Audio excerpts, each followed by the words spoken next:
Yo, ho, what's up? Up, man? Litecoin, can you hear me? Yeah, I can hear you perfect, man. Do you hear me? Right on. All right, Yep, cool. I got you. We're rolling. Welcome everybody to Discourse Syndicate. I'm RG3.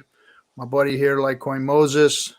We're going to have a badass Friday night show. I'm so ready for this because FN Hangout. the FN Hangout, baby. So if you don't know what the FN Hangout is, that means that you are everyone's invited. I put the link in our Telegram channel, on the main Hex Chat Telegram channel. It's also posted in the chat. I'll even put it in the chat one more time here for those of you.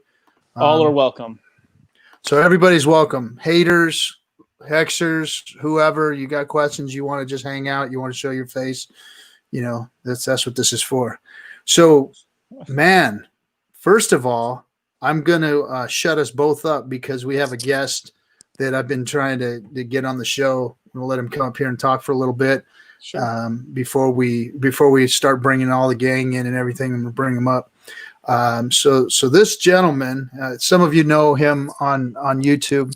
His name is Conrad Zen. And when I first saw him, I was like, man, who's this guy? He doesn't look like your typical crypto chap.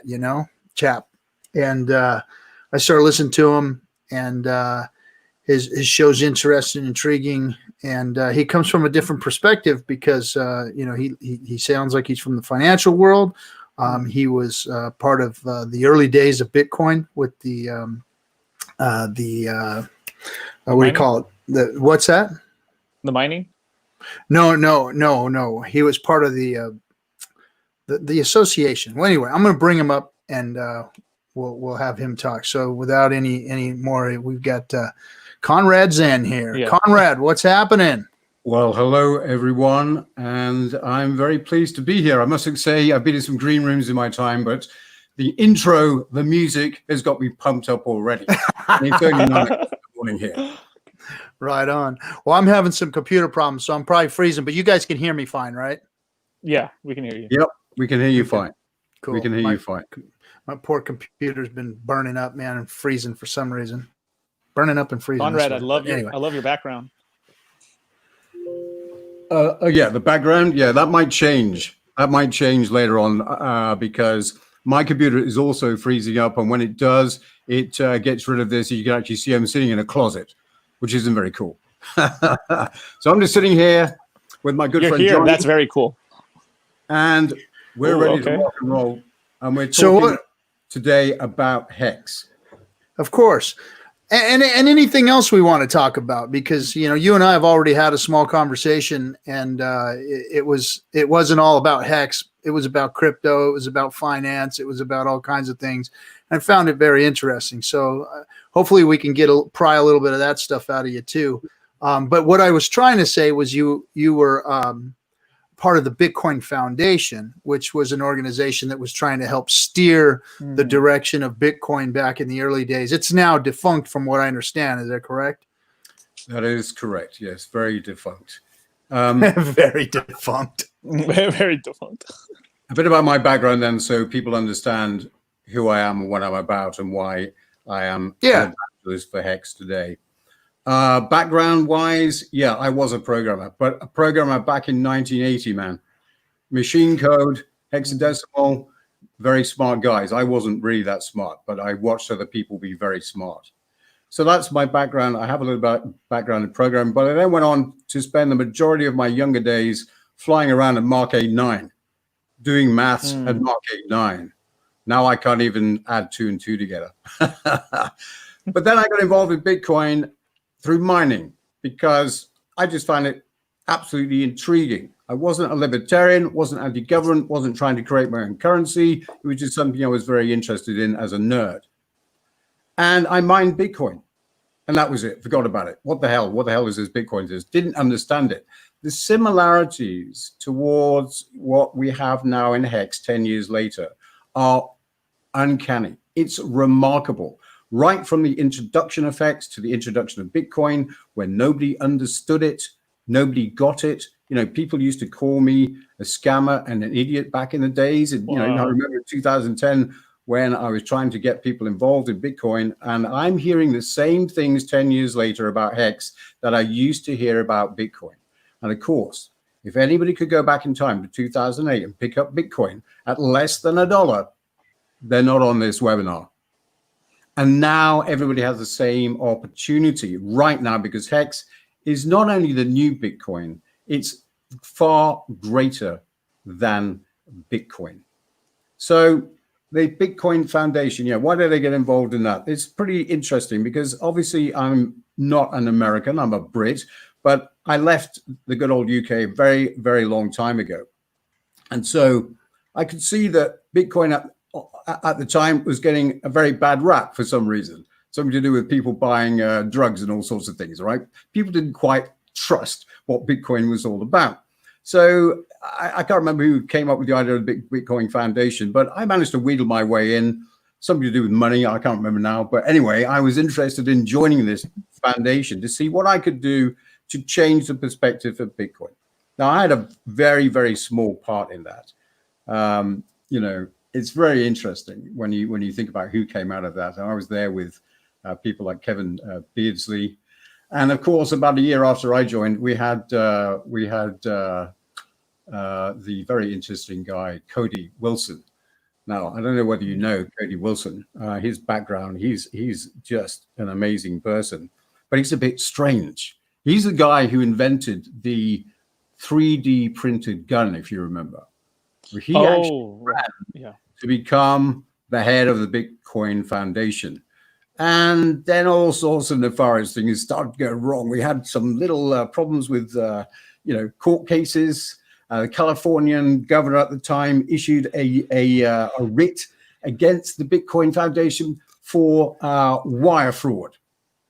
Wow. They were sending Bitcoin from the offices there. And this is when it first started to get the attention of the regulators and the financial institutions, and they did not like it. And they wanted it shut down straight away. And then there was all the court cases about the Bitcoin licenses. And so unbeknownst to me, I helped fund the legal case there to try and get rid of the bit price, licensing that they were starting to do. And then I kind of lost interest because the foundation, lots of infighting, and I lost a little bit of interest in the whole project because it became very clear to me that the original intention of it being a replacement for fiat currency was never going to happen. And so I kept my Bitcoin, and I've been an evangelist for it because although I think it's a failed project, haters are welcome to come in now. I still think that there's an awful lot of money pouring into Bitcoin, and it's not going to go away anytime soon. Yeah. But as far as being a fiat currency is concerned, that's the project value. It's all gone. It's all changed. Yeah. And now, as I say, I came across Hex. And when I first started looking at Hex, I was introduced to it by a guy who asked me to look into Tika Tawari. Now, Tika Tawari, former stockbroker, bit of a nefarious background, allegedly. And he shills a list of coins, which he purports that 5 coins to 5 million. That's his marketing ploy. Great marketer, by the way, really great marketer. Well, I wasn't really involved in altcoins in any way, shape, or form up until the beginning of this year. I'd seen the ICO market, and I was interested in creating my own ICO, but that was it. I don't have any knowledge really about altcoins, not a lot. But anyway, this got me interested. I looked at the coins that he was shilling, and I got really into it. I called up the companies. I talked to the developers, and there wasn't one coin on that list that I would recommend to anybody to put their money in. Why? Because there is no use case. There is no use case for these things. Why are they ever going to go up in value? Because reality is they're speculative assets. And the majority of people, unfortunately, who are in crypto today are degenerate gamblers. Now, I'm not saying that we're not degenerate gamblers, but what we have here in Hex is a bona fide blockchain financial product going forward. And that's why I have become involved in this. This is why I'm an evangelist for this. And this is why I have continued to do my broadcast every day, because I think it's very important in this time in history that the general public gets to understand the alternative investment available to them outside of the normal financial institutions. So that's my bag. That's where I'm coming from. Right on. Well, I'm gonna bring one more person up in here with us, and he's my sergeant at arms, and he's out. He's one of the smartest guys that I know in Hex, and this is Good Texture. Good Texture, what's happening, buddy? What's going on, friends? How y'all doing? Good, man. Good. Good morning, Good Texture. How are you, sir? Good evening, Conrad Zen. How you doing, my friend? Good evening. Sorry, I keep getting the times and it's all mixed up. Yeah. Man, I can see a few firearms in the background there. Good Texture. Yeah, man. You come shooting with me. We'll shoot some stuff up. Amazing. You've definitely been a good runner with Cody there, because he was into firearms in a big way. Yeah, I used to follow Cody back in the day. He was one of the very first people to ever 3D print an AR-15 lower. Really cool guy. That's right. Yeah, and then he kind of got in a bit of trouble with designing the gun.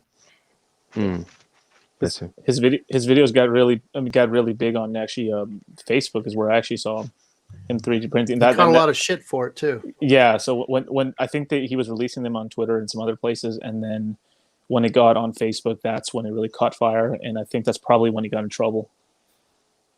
Yeah, back in those days, Cody used to run with a guy a little bit named Amir Taki. Do you remember him by chance? No. Oh, okay. I didn't know if since you were running with Cody, thought you might know him. Okay. No, I never ran with Cody. Cody and I never.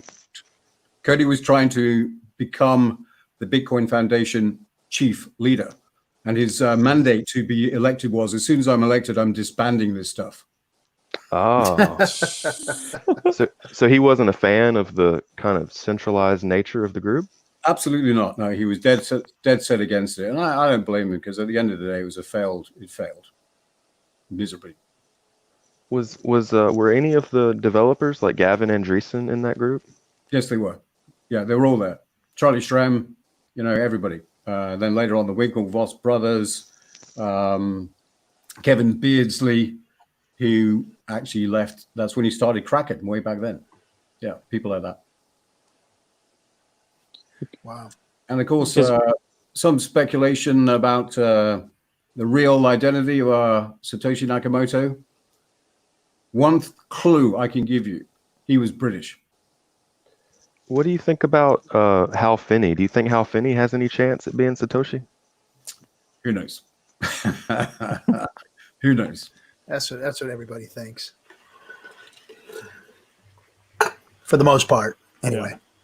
I feel like there's like 5 people on that list, really, and stuff's getting pretty crazy. Did you see that stuff Richard was retweeting today about Fluffy Pony and that was pretty mind-blowing. Did I miss something? Hello? You guys hear me? Yep. Yeah. Oh, okay. Yeah. So that I guess Fluffy Pony Fluffy Pony was kind of involved in that case and everything with Craig Wright, and that Craig Wright was one of the people who stole like 80,000 Bitcoin from Mt. Gox. I was like, wow. Well, they found out that a wallet that he claimed he had is one of them that had the Mt. Gox coins, right. Dude, just keeps burying himself deeper. Mark Capellis was also involved in the Bitcoin Foundation. Oh, okay. Was Jed involved? Jed McCaleb? Jed doesn't ring a bell, but man, it was a long time ago. He sold Mt. Gox to Mark. I can't remember what I have for breakfast, man. No worries, no worries. I'm just seeing if you know. No worries. That's a good texture. You are a bit of an academic, I believe. Is that right? What's your background there? Yes, yeah, I used to be. I spent a lot of time studying cryptography and computer science formally. So I guess I am an academic technically. Good, because obviously this product Hex, one of the main problems I think we are facing at the moment is the onboarding. And the reason I think we have a problem with the onboarding is the way that the paperwork is being put together and how everybody's trying to interpret the developer language.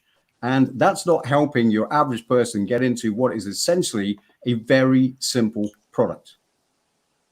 You put your money in, you get your hex, you lock it up, you get your principal back plus interest. That should be it. So would you agree that in order to simplify the onboarding process, we kind of have to make sure that everybody's on the same page and that we split it up into the bubbles, the pots that it actually is, starting with the big payday? Now, you can all jump in here because I think it's very important that people understand the big payday and how the shares work with that to start with. Well, like, I don't think people understand how much of the population primarily uses mobile. So anybody that's on a laptop or a computer, they're probably in the minority now. Most people are accessing the internet with Android and Apple smartphones. And I think that so here's the thing, using Hex on an Android smartphone is not super easy. It's a little buggy. It works sometimes. If you do it the right way, I can get Firefox on Android with MetaMask to work, but it doesn't work perfectly. So I think onboarding mobile users and getting some type of streamlined mobile experience is probably of utmost importance. I would agree with you there. The mobile is very, very important. But I think also the biggest driver of onboarding is going to be the community. Mm-hmm. The community is the thing that's going to drive Hex into the history books. Mm-hmm. Because whenever you look at, people say, well, which crypto is going to do the best? Which one's going to give us the best return? It's not about utility. That's for sure. Because what's the highest utility coin that there is out there right now?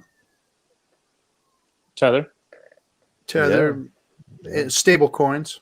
Yeah. Tether, stable coins, all based on Ethereum. Well, so Ethereum, yeah. Argue the case. Ethereum is the highest utility coin right now. Would you agree? If you take it that and that. Currently. Well, it's created, I think. It's created. But what's happened to the price of Ethereum? Nothing. Nothing. So as an investor, all I'm interested in, I'm not, like Good Texture is into all the coding and stuff, and he's very smart and looking at it from that perspective. Me, on the other hand, with my maths, I want to look at my bank account, and if the number's bigger today than it was yesterday, I'm happy. So there's Ethereum. The classic pricing structure of utility doesn't work. What about scarcity? Clearly, Bitcoin is the scarcity coin. 21 million, it's a scarce coin. What has happened to the price of Bitcoin? Nothing. Nothing. Absolutely nothing. So what are we left with? 2,000 shitcoins. And then there's Hex. And this is why these recordings that we're making today will be part of history, in my view. Because Hex will be onboarded, because we, the community, will make sure it is, because we will explain in plain English what this product is all about. If we don't start doing that, then it will be a very slow process. The mobile onboarding is very important, but even so, you look at, you can onboard apphex.win, you can use IAM token, you can interact with it pretty easily, but it's not that big of a problem. What is more of a problem is people don't understand, and particularly the people on the street. Right now in history, we are facing the biggest crisis that's ever existed in anybody's life. And wherever you are in your life, one of the things that you need to be able to do is preserve your capital right now and also try and grow it. And in order to plug the gap of the lack of return that you're going to get in any market, you have to go into cryptocurrency. But what people need to realize is there is only one cryptocurrency to go in, and that is Hex. And that's where we've got to get to. And I think we will get there eventually. We're going to look back on these programs in 5 years' time. We're going to look back on this project and realize that we were actually part of history. Guaranteed interest is what people are looking for. Just people trying to make gains on their money over time. I think you did something Good Texture on returns on CDs on average at the moment. And, we know it's about 1.5%. Absolutely. And we know when we explain Hex properly that we are looking in the hundreds of percent. But the thing is, you can't go to people and say, this is a product that's going to give you a returns of 100%, 1,000%, because they just don't believe it. If you tell me I can get 3.9%, I'm already happy. It's 300% more than what I can get on the open market right now for my money, right? Just at that. And then grab them. And then you fully explain how this project can go with regard to the increase in the number of hex that you own through the various, options. And then you look at the USD price. And the USD price is something I'd like to ask you guys about. I always look at how do we explain the price of any cryptocurrency?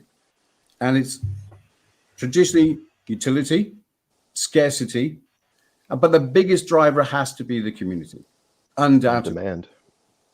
The demand is driven by the community, undoubtedly. Mm-hmm. How does the price of anything go up? Demand, money flowing in. We've got to get the money flowing in. And then, good texture, maybe you can help me out here. How do you think the price is actually determined then US dollar wise? What drives the price? What is going to drive the price up? More than today's price is almost completely driven by Ethereum injections into Uniswap. So basically we're back to demand.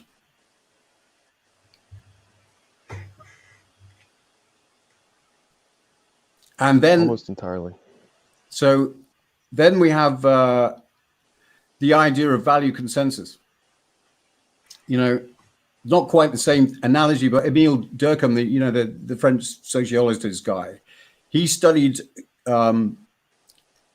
societies in depth, the ones that worked the best. And he came up with a theory that when people have value consensus, that is, they agree on certain values for certain principles, the societies always work better. And they work better by coming to a consensus of the value of something, and also through education. And that's where I think all of us guys today, this is our role, in order to educate people to make sure that they understand this, and the demand comes later. And the value USD wise will be dependent, exactly as you say, good texture, on the demand. Would you agree? Yeah, I like your synopsis. Well, can you guys hear me? Yes, sir. Okay, because I know my video is all jacked up. I'm going to try and maybe I'll shut it down or something. But I've never seen anything like this in crypto. I've never seen a community come together like the Hex community has come together. I mean, XRP has the XRP army and all that kind of weird stuff. But I mean, it's not anything like what we've got here. We've got individuals that have gone out and did the research and go out and start educating people on their own dime. And of course, the referral program has helped that. People using the referral program and starting their own, chat channels and things and utilizing that tool. But there's something different going on here. And it has to do with the community itself getting behind the project and helping to lift it up. Because other than the referral program, which, it's not, huge, there isn't a whole lot of incentive other than we all really, really believe in what it is that we got our hands on right now. Absolutely. I think the referral program is important because obviously it incentivizes people like yourself, RG3 and Hexologist, and even me. I mean, there's some pretty big wells have come through my my referral link, which fantastic. So I think the referral link is very important, actually. And I think I might have said in one of my videos once about you should always go through the application lobby because you get more Hex. Clearly not quite right because it depends on how many Ethereum go into that. But I justified it by, if you look at the numbers going in, I don't know, look, what's been the average number over the last 7 days? I think it's been about, 10,000? 10,000, about 9 to 10,000. Yeah. Right, okay, so just look at this. So 10,000 Ethereum, right? If I chuck in 5,000 Ethereum on any one of those days, I'm going to get 50% of the pot, right? Which is 511 million Hex. Plus my 10% referral. How much do I get on Uniswap for my 5,000 Ethereum? It's less than the amplification lobby. Yes, So, because you get slippage on such a large order, right, of Ethereum. Okay. Yeah. And you can do these numbers. Now you're going to say, well, who's got 5,000 Ethereum to chuck into the amplification lobby every day? A lot of people do. And those are the people that we need to get into this project. And those people are the ones who are gaining the most through the referral link. So the amplification lobby, as far as onboarding is concerned, is very, very important. It's very important that people understand that as well, I believe. Now, obviously, lower percentages that you put in, yeah, maybe those figures don't work out. There's no doubt about it. They don't work out. But of course, the other thing is the value proposition of if you use somebody's referral link like Hexologist, RG3, you're benefiting the community greatly because you guys are putting out fantastic content, and without that sort of content, good text to your videos as well. And Litecoin Moses, I'm sorry, I haven't seen your channel and what you're doing, so I apologize. But no problem. And mostly do a podcast. That is very important, and the referral link is important because it does contribute some kind of income to make people want to make these videos. There is an incentive to do it, and people need this content in order to get into Hex. So that's my little promotion of why people should use the amplification lobby referral links. Yeah, it's absolutely wonderful for whales.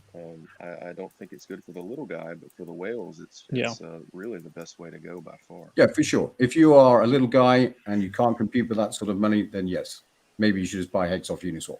Absolutely. Yep.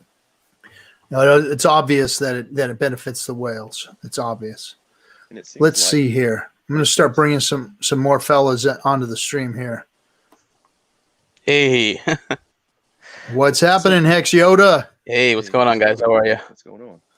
So, What's dude, going on? Not much. Hanging out. Just chilling in the lobby. give me a Miami Vice vibe, man. Oh, you like it? I got my new Hex shirt on. You like it? I was going to save it for the nice. big payday party, but I don't know. Maybe we'll be quarantined, so figured I'd wear it now. We got my little Yodas in the back here, too. There we go. Nice. How's everyone doing? We're good, man. It's Friday night. We made it through the week. Sure did. I think it's Saturday morning where Conrad's at. Is it Saturday, Conrad? Yeah, I think so. The days just get mixed up in my head. All the days are the same. Hey, listen, what do you guys think about the latest round of quantitative easing then? Quantitative easing. Wow. Let's get into that. Man, oh man, oh man, oh man. This is a conference call that went on this week. Okay? All the investment bankers, all the same actors, right? Yep. Calling up the Fed. And you could they're just like a bunch of reformed drug addicts or relapsed drug addicts even. Because it's like, hey man, yeah, we need more liquidity, man. We definitely need more liquidity. Look, we just run into some really bad subprime, man. Look, our algorithms, they're pretty smart, but yeah, we just didn't factor in, fear and greed. And, just help me out here, man. We just need $815 billion, man, by Tuesday. Give me a taste, man. Give me a bag. Give me something, man. Give me some more liquidity. That is what this stuff is like. This is crazy. How on earth can an economy run on quantitative easing and we're doing it the same thing again? Okay, well, I'm not going to scam you this time, man. It's all different this time. And we're going into it again in even bigger and bigger numbers, and we are stuffing up the economy by I don't know how much. What do you guys think? What's the way out of it? They added $1 trillion in April or May. They added more in 1 month, $1 trillion, than they did it during the first 200 years of the existence of the government. You've got a little volume that you could turn up there. Good texture. Yeah. Can you hear me okay? That's a little low, bud. The QE on this round is going to be 10 times higher than last time, easily, just because of how big they blown up their bubbles and stuff. The money machine meme is real. Yeah, it's really real. I mean, especially with all the overnight repos and stuff they had to print because these banks weren't lending to each other anymore because they didn't trust each other. And so many people were taking out deposits that they just didn't have enough cash on hand in order to lend to each other. Trust me, man. I won't scam you. Not again. I won't do the same thing again, man. Oh, I promise, man. I know. Don't worry, man. I'm just like, I just need a little bit of a fix, man. A couple $1 billion here and there, man. And we're all straight, man. All right? I'll come at this from the contrarian perspective. How long feasibly can they kick this situation down the road? Because they've been kicking it down the road now for 12 years. Oh, a decade. Everything. They've never really kicked it down the road. They haven't. This is the first time they've really tried to print their way out of something. And I mean, it's obviously not causing, at this point, it's not causing the destruction. I think that the real problem is going to be where that liquidity lands. I was talking earlier to Conrad about it. It's financial energy isn't created by those at the top, by those people that hold those big bags of cash. The financial energy is created by the kid that spends $400 or $500 on a pair of sneakers, or the guy who, puts a new awning in his backyard, or buys a new car, or puts rims on their truck, or, goes out and spends money on dinners that they can't afford. That's where financial energy comes from, not from people sitting on bags of cash. And that's what's happening is it's plugging up the money system. The money system is getting plugged up. Yeah, they're printing it. Yeah, they're putting it into the economy. But it all landed on the stock market. And what did they do yesterday? They exit scammed. They exit scammed out of the stock market as soon as they got their cash. And, we talk about this in crypto all the time, but it's really happening in the real world. That's the biggest exit scam ever. Trillions of dollars. Trillions. Our little 250 $300 billion crypto isn't shit compared to what they're doing with the real money out there. I mean, Right. it's piracy at its best. That's for damn sure. Certainly the most blatant they've been about it. I think the most And nobody's damaging- saying anything. Nobody's saying anything. Well, they're not saying anything because people are getting these free $1,200 checks, and that's probably those $1,200 checks have to be the most damaging thing, probably more damaging than everything else they've ever done combined. Because everything else that they're doing, that liquidity never hits the market. It just stays locked up in nebulous places and never really causes inflation. Those $1,200 checks, though. It's going into the stock market. That's for damn sure. It's going in the stock market because those companies are taking those loans and they're going to default on them and they're pumping them back into their bags. Their CEOs exit scammed last year and now they're pumping back their stock prices up when they have no right to pump it back up because it already peaked, fake pumped, crashed. Then they peaked it again. They peaked the son of a bitch again after they crashed it. And now they're crashing it again after they had them print them a bunch of money and loan it to them and stuff it in the banks and stuff it in their tax breaks. This is the biggest tranche of money that has ever been heisted in the history of ever. And I'm under the impression that it's not going to stop. I don't see any reason for them not to pump the Dow Jones to 100,000. Why would they stop? They're not. I don't think it's going to stop. What they're truly trying, the people who are actually going to get hurt by this are some of the American citizens. They're going to take a bit of a hit, but the people around the world are the people that are actually going to get hurt by all this quantitative easing. I would say developing nations and third world nations currencies are the ones that are going to get destroyed on this round. You already started seeing it earlier when Venezuela and then. I think Turkey, Syria, and some of they're essentially their currencies really started. I mean, basically hyperinflating. Well, and this is the BLM movement, all that sort of thing. Really, the underlying thing here is that everyone in the United States has become an economic slave. That's what this is all about on the streets. Oh, yeah. There's no question about that. I mean, we have a serious problem that maybe Hex can solve.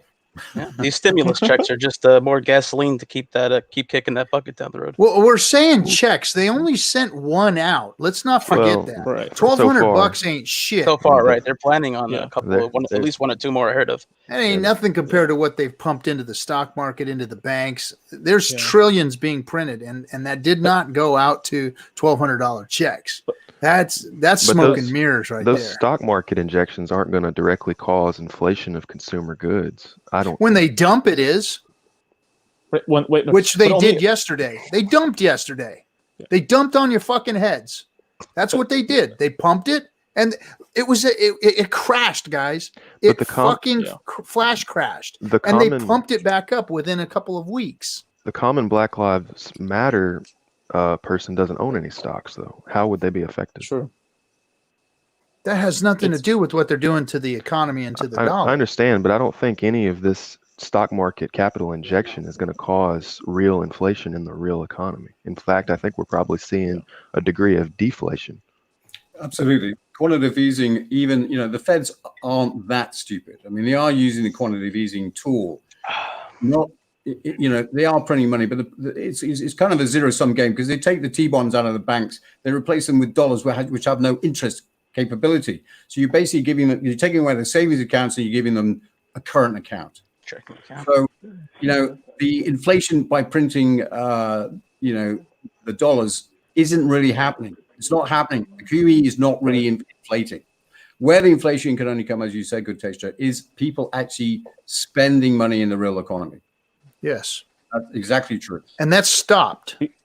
It's gummed up. There's no jobs. Yes. We've got 30-something million people out of work. And like I said, that's where the financial energy comes from. These people aren't even spending money on their electricity bills or their mortgage payments or their rent payments right now. That's the problem, And like I said, what was just spent was, sell-offs. Sell-offs were what was just spent.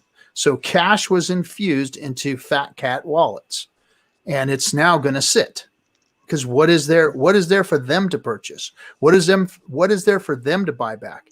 It's gumming up the system. It's slowing it down. That's where the big problem is. The Burr machine is not what everyone's all worried about. Oh, they're printing money. That's not the problem. It's the flow of the money. And once it stops, that's what happened in the 30s with the Great Depression, is it stopped. The flow of money stopped. People weren't working.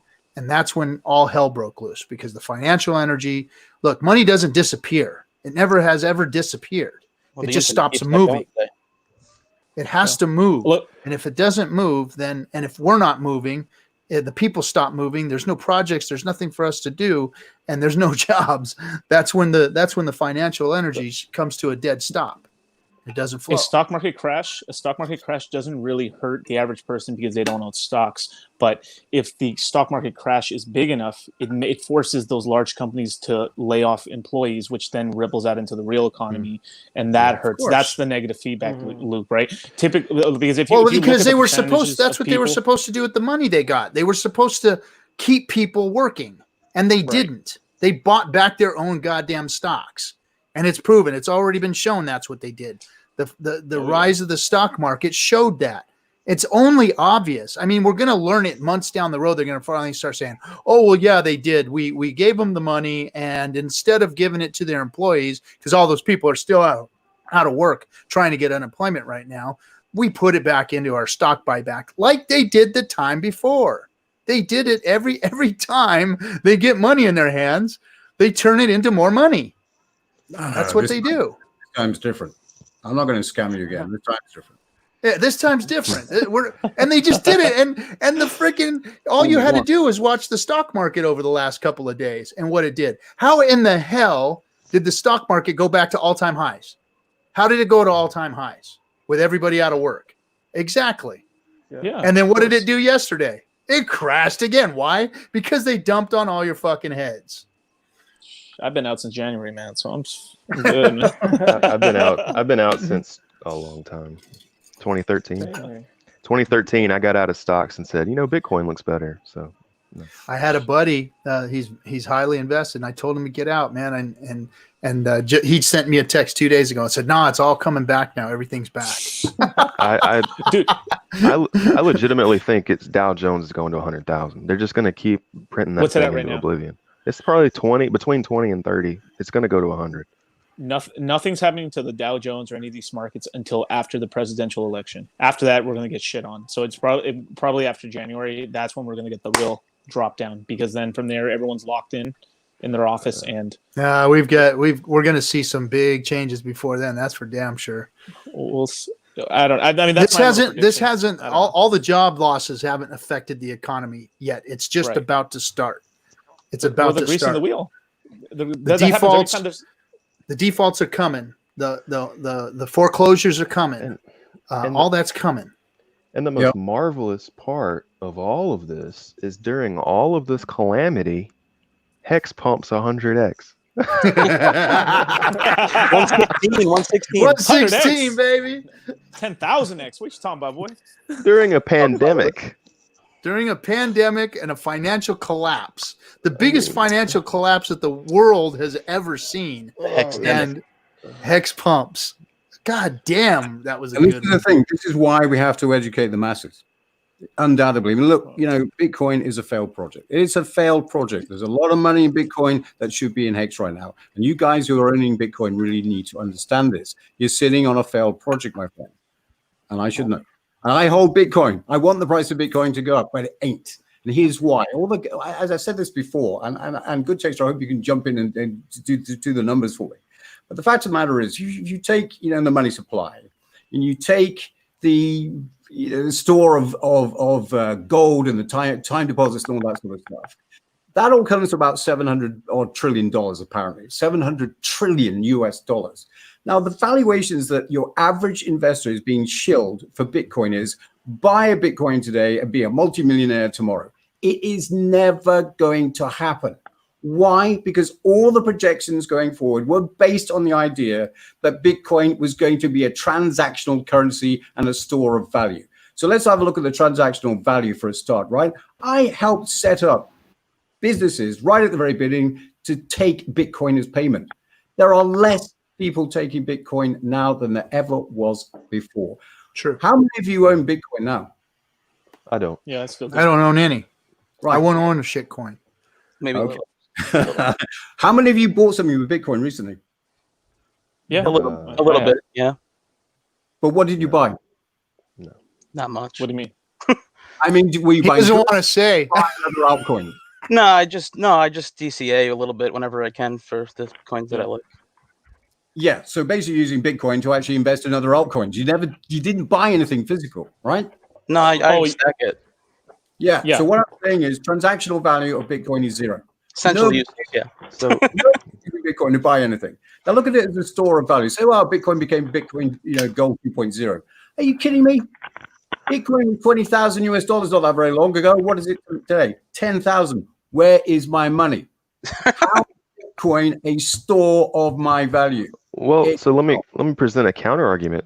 Gold retraced from 1900 to around 950. So even gold itself, the physical metal, dropped 50%. So I don't know that is an amazing argument, but today Gavin Andreessen really kind of dropped a bombshell on the future of Bitcoin as gold 2.0. He suggested that in the future, instead of trying to scale the Bitcoin network, that instead Bitcoin will be primarily transacted on the Ethereum network as a wrapped token. Mm-hmm. Now that to me seems a lot more plausible as a secondary gold or a gold 2.0. It seems a lot more plausible that it would be used on the Ethereum network. What do y'all think about that? Is it possible for it to continue as a store of value if its main transfer mechanism is Ethereum? You got to think of it as gold. Like right now, there's like gold money, and there's these other gold companies where essentially you have a debit card and the gold stays in the vault, and it essentially just gets moved from one vault to the other vault inside a vault essentially. So that's all that wrapped Bitcoin is. I mean, honestly, I think it can work on Ethereum. I mean, they're doing it right now, I think already, but I really do think it's going to be wrapped Cardano on the wrapped Bitcoin and Cardano. But it could be you can wrap it in any system essentially. Oh my God. So you basically got I know code that never worked in the first place. It couldn't actually do anything. And now you're wrapping stuff around. It's lipstick. I was going to say it's fucking lipstick on a pig. Could you artificially inflate the supply like that though? No, it's not inflating the supply. It's just like saying that this is a Bitcoin, and then you're using the speed of another network to move it around. It never really moves. Just the token version of it, essentially. What if two different networks use this attack the same? Oh my God! Even the lightning wraparound that they're trying to do now, already that has run into mega problems. I don't think Lightning's going to work. No, Lightning's Lightning garbage. It's a Rube Goldberg machine is what we're trying to do here. Trying to fix Bitcoin is like trying to build a Rube Goldberg machine to eat your fucking cereal in the morning. It's ridiculous. It's the stupidest thing. I can't believe that these are tech people that are actually messing around with Bitcoin like this. Like, Right. It blows my mind. I've never seen anything like it. I mean, obviously it's because I got a big bag of it and I got to have it pump up to 20K one more time so that I can get my value out of it. I get that part of it, but it's like, it's so obvious. You can't make the shit work. Move on to the stuff that does. Find out what the value in cryptocurrencies is and promote that, like Hex. I mean, it's so simple to get out of that, get away from that mess and quit looking like a bunch of damn idiots and move over into the 21st century in crypto and find the project that actually works, like Hex. It's like it found the right place in crypto. That That's what Hex is. non-correlated asset is really tempting. Yeah, but we can't let Bitcoin fail. We can't let Bitcoin fail until it becomes somewhere. No, wait, just wait. We can't let Bitcoin fail until until some projects grow bigger, where its percentage of the total market cap of crypto becomes like 20%, 15%. At that point, we can let it go. But until that point, it's such a big percentage of the total market cap of crypto that if it were to implode, it would take us into a fucking bear market, a gigantic bear market. It's not going to leave. That money is going to flow. No, it's not going to leave. Flow, but it's going to flow into stable coins and back it out of cash, and some people are just it's going to hurt the entire. Like, you guys are like crazy if you think if Bitcoin pops off and fucking explodes and it goes to fucking not zero but like hundreds of dollars, that you think like it's not going to send us into a fucking bear market. But what would cause it to go to zero? What would cause it to go to zero is something else replaces it. Because everybody's got their hope and faith. Everybody that's in crypto right now has their hope and faith in crypto. And they're not going to leave crypto. They want to find something that works. They want Bitcoin to work. That's what they're hoping, is that Bitcoin. That's why this Lightning thing and all this wrapping shit and all this stuff that they're trying to fucking stick on to Bitcoin. That's why there's hopes that they can make it work. But it's not. It can't work. Something else has to work. And it's Hex. And it's obvious. And we can sit here and call ourselves shills and people will, but when you really look at crypto and you go, okay, what's the use case and where is something that's actually good in crypto? And it's Hex. Right. But I'm not disagreeing with you that Hex. No. I understand. Yeah. But what I'm saying is we need time to incubate this and grow it out and grow our community to get Hex to the point right there. It doesn't take time at all. I don't think so. No. Look at what happened in 2017. It was a 1 month deal, and boom, that son of a bitch shot up to 20K. I mean, look what happened to Hex this year. Hex did a 116x in a few months. Exactly. It doesn't take much. I think as well about Bitcoin is, the hash 68% is in China. Who's happy with that? And that is the official. That's the official. I know for a fact that the Chinese government has shut down 7 huge mining farms in the last week. They are anti-Bitcoin. It doesn't matter what they say on the stage. They are after these guys. They don't want Bitcoin around. They don't want it. Or they want their Bitcoin. The reason being is because it's damaging their own economy. Because it's the only means by which all these people can get real fiat money, by exchanging it outside. And the Chinese government is trying to replace Bitcoin, obviously, with their own coin. And that's not... Yeah.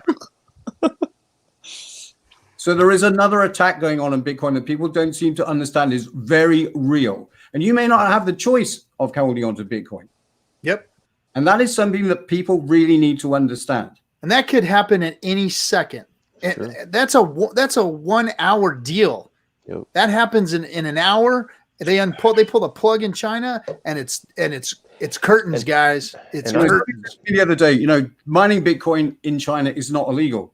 Yeah, sure, they haven't made it illegal yet. But if you want to mine Bitcoin, look, there are whole villages. The whole village economy is run on mining Bitcoin with electricity stolen from the grid. And the way that it works is you pay the local party cadre. He's happy. You carry on mining.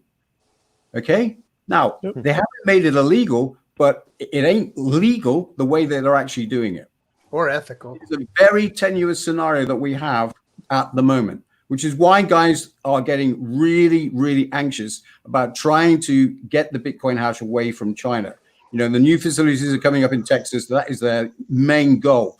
They realize that we've lost control of Bitcoin and we need to get it back. That's what that plant is all about. They may even run it at a loss.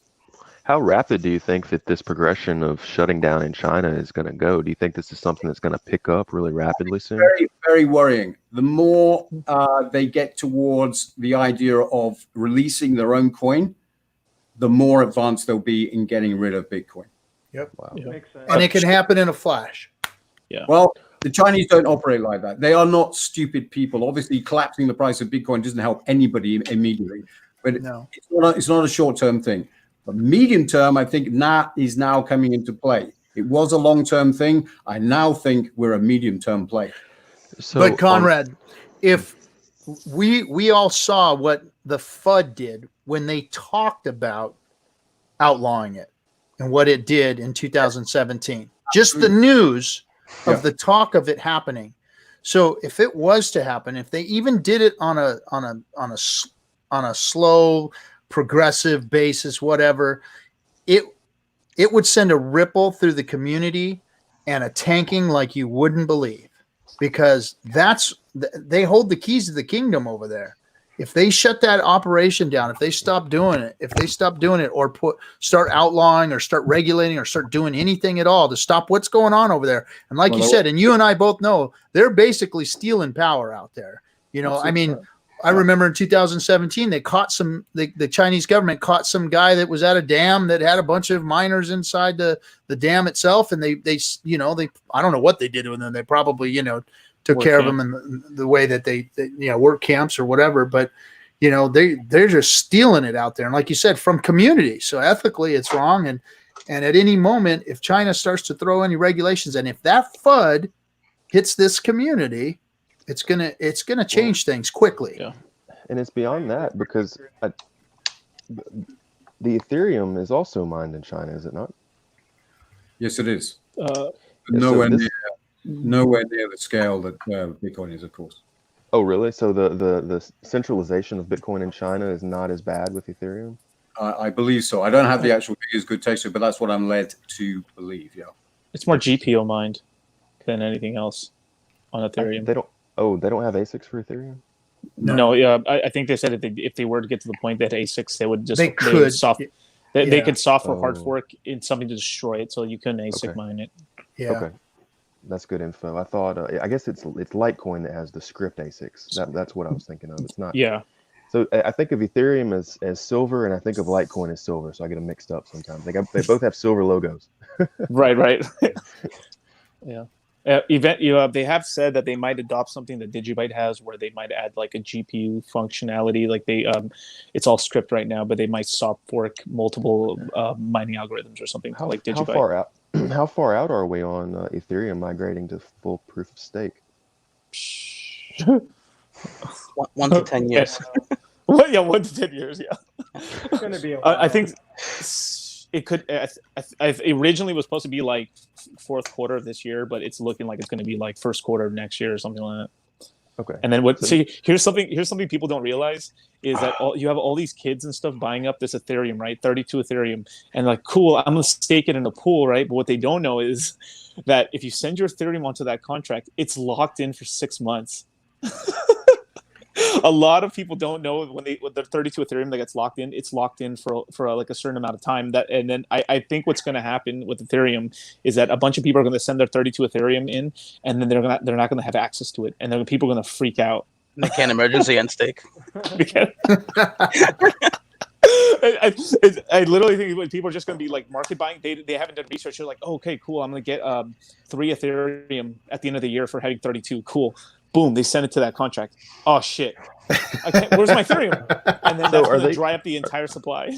Are they going to be doing this all for a 5 to 10% APR yearly? So, I guess they like that.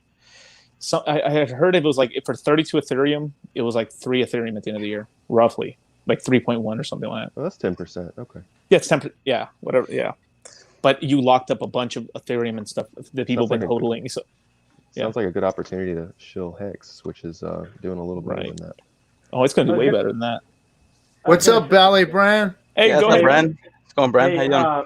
Hey, Hey, Brad. doing pretty good, guys. No, I definitely agree with what you're saying that, good time to shill Hex. I mean, Richard Hart has mentioned it multiple times that, even Ethereum, you guys mentioned with the staking and whatnot, that they're trying to do similar things to what Hex is already doing successfully. Yep. It's pretty cool that, with Litecoin or Bitcoin, you've got, Lightning and XYZ thing that they're, is the new craze. But with Hex, I mean, we're able to do the adoption amplifier every single day. We're able to, send it back and forth. Like I onboarded my brother the other day just fine, and he understands it well. So it's cool that with Hex, it's, it's complete.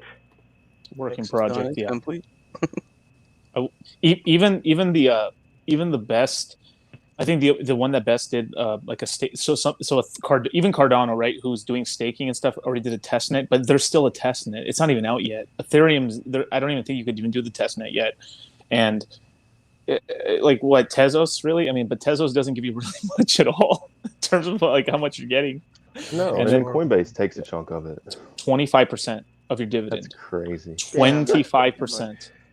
Yeah. And there's no game theory to Tezos whatsoever. It's just like a flat percentage, and then you get whatever the coin pumps, and that's it. It's not interesting. There's nothing interesting to it. And something that people don't understand about Tezos staking too. I mean, I like Tezos because I've made some money on it, but with the problem with Tezos is it's very fair weather. The minute there's some bad news, you instantly. So imagine right now, it's like I think that they said like 92% of the supply is locked up, or it's in staking pools getting interest, right?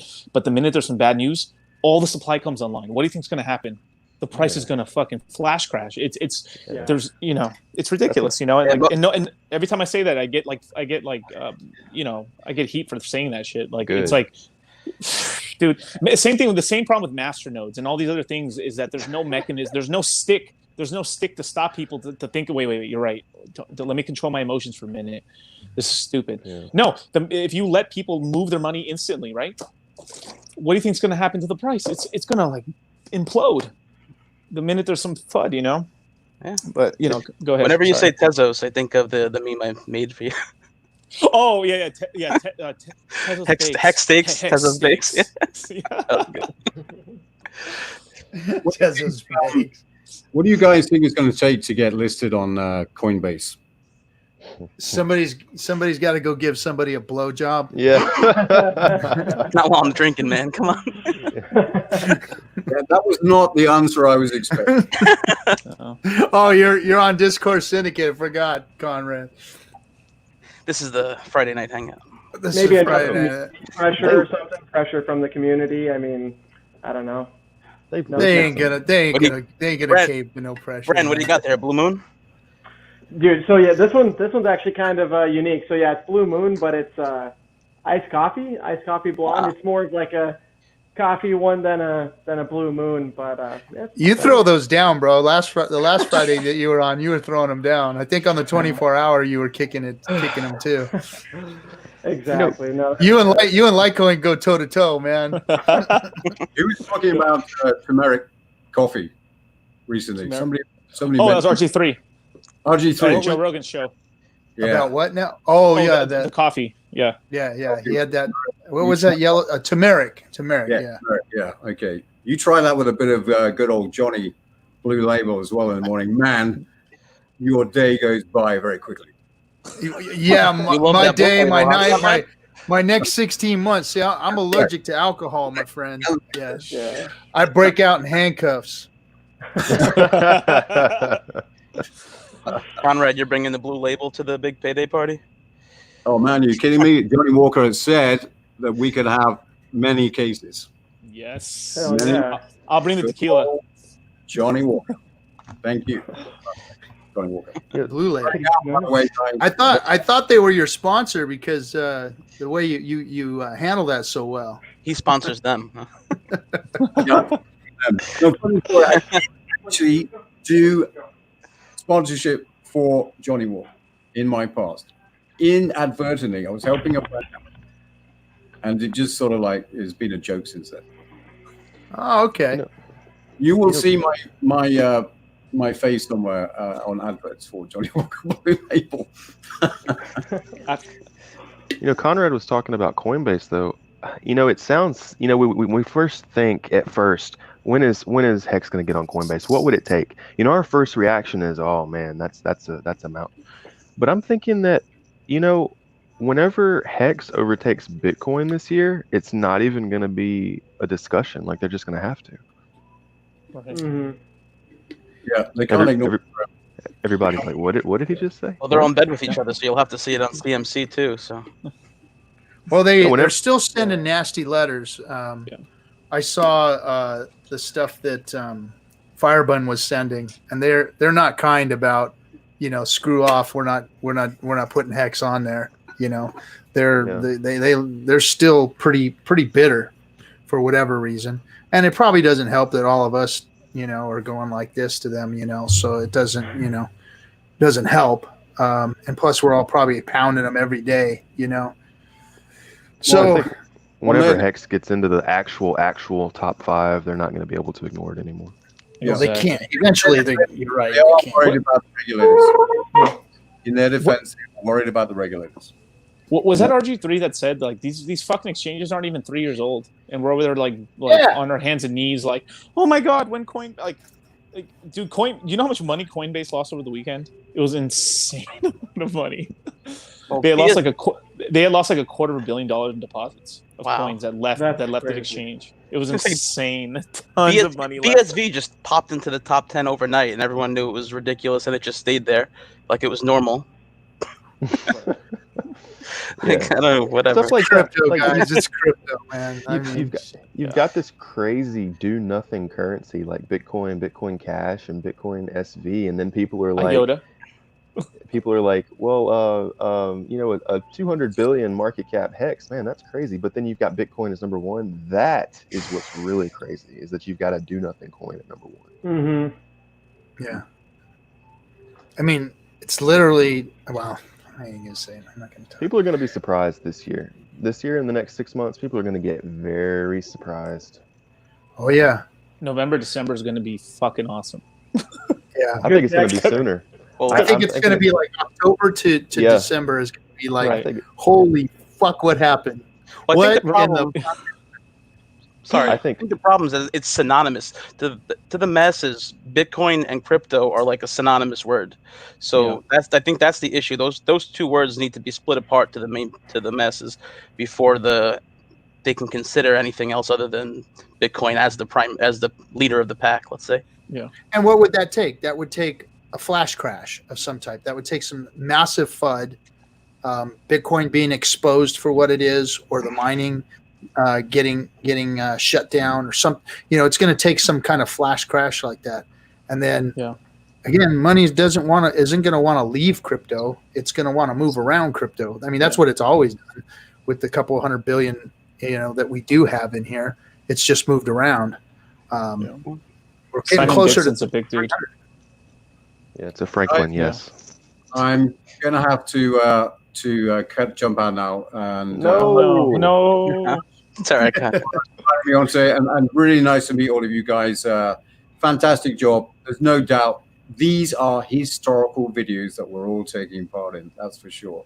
So thank you very much for your time. Thank you for inviting me on. Maybe next time. And very nice to meet all of you. Thank you very much indeed. Thanks for coming, Conrad. Thank you for coming, man. He's a cool ass dude, man. That was cool. That was really cool. I appreciated him coming on, man. And maybe he'll unblock you, Good Texture. You were on your best behavior. Yeah, I've been acting pretty good lately. So I don't Good know. Texture followed me. I can't believe it. I was actually really bad today on Twitter, so I take it back. I was really bad. Oh boy.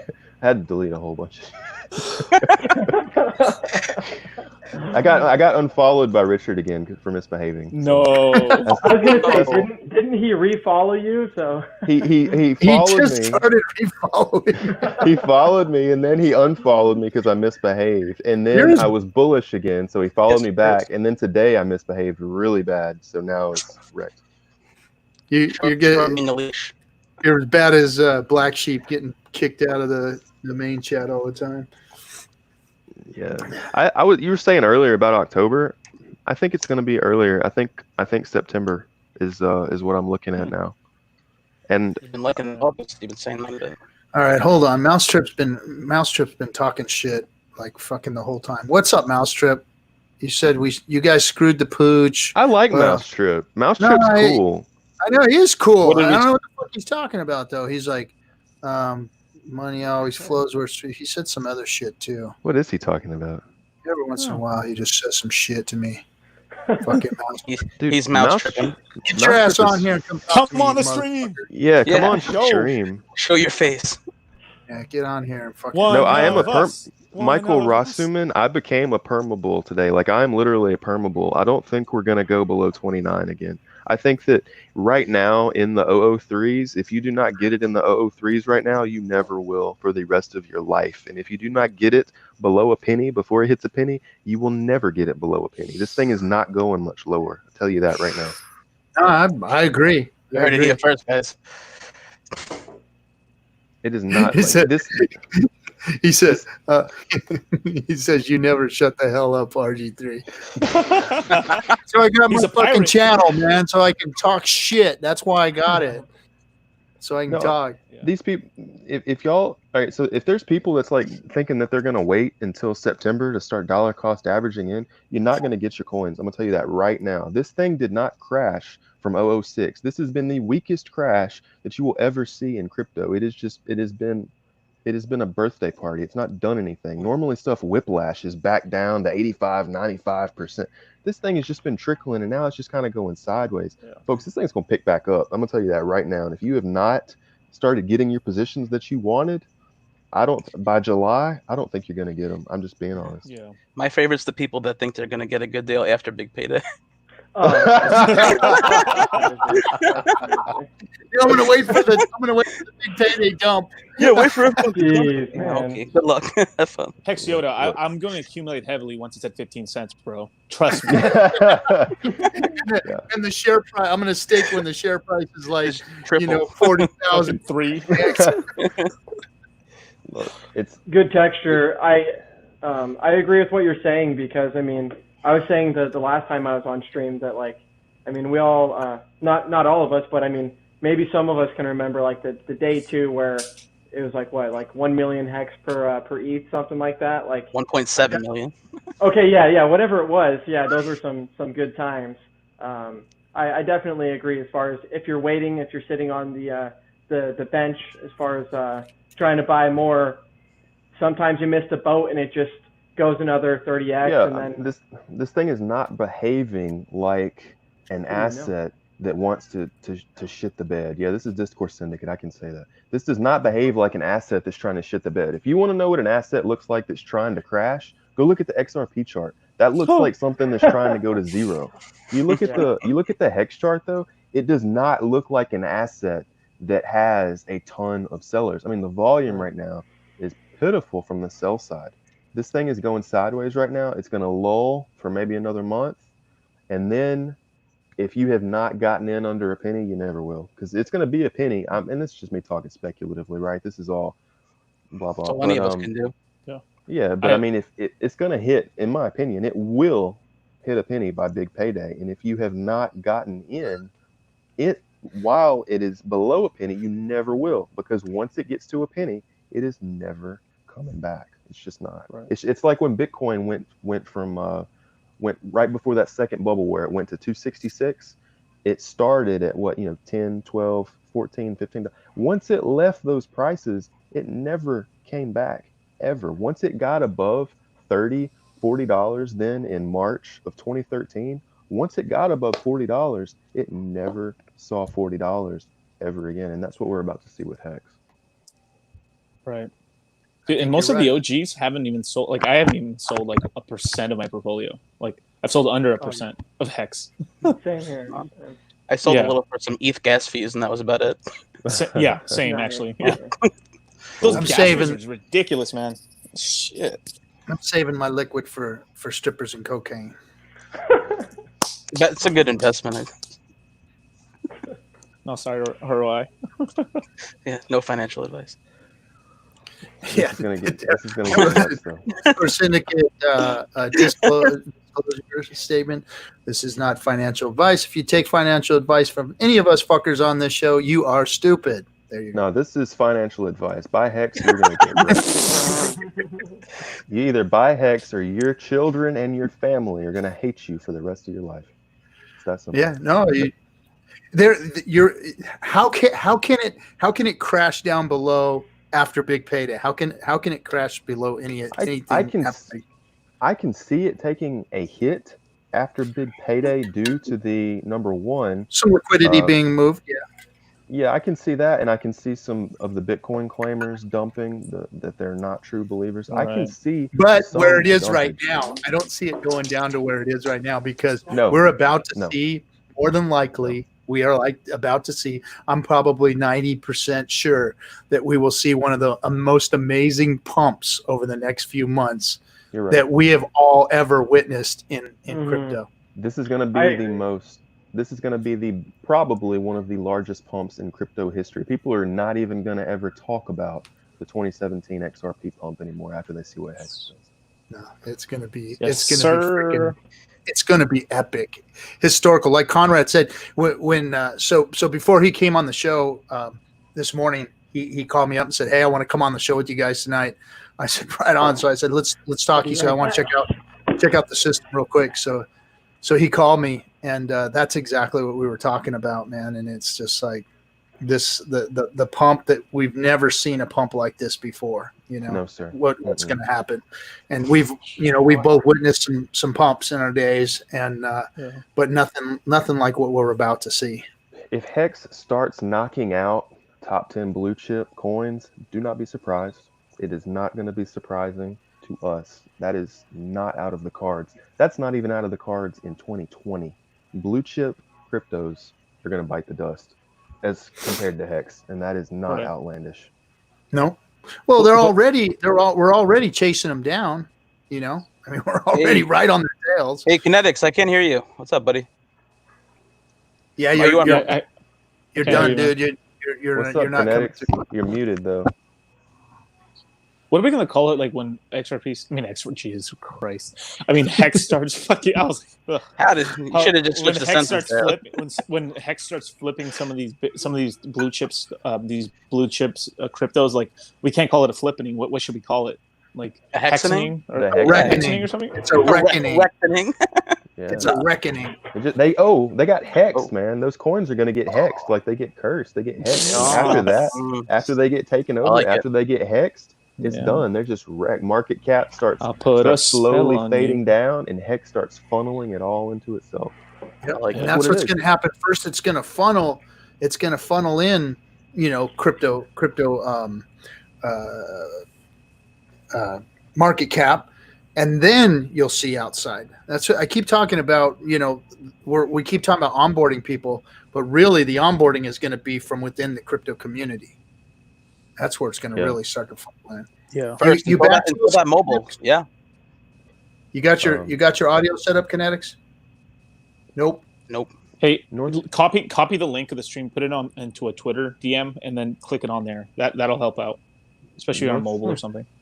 North Remembers is asking what's the reasoning behind the post BPD dump. I don't think it's going to be like insta boom, insta craziness. Let me pull you down for a minute. I'm going to pull up Randy. There's going to be some people taking profit. There's going to be some people that the price by then it's going to. Hey, Randy, the price by then is going to be so high that there are going to be some emergency instakings. It's just going to happen.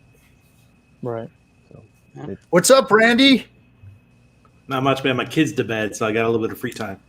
Oh, nice. Nice. What's up, dude? Hi, guys. Good to see everybody. Saw your video today. Cool stuff, man. Thank you. I mean, I'm not as knowledgeable about you guys yet, but I'm catching up. This shit has got so many dynamics. It's like so good every day. Every day, it's like blow my mind when you guys say knowledgeable to me.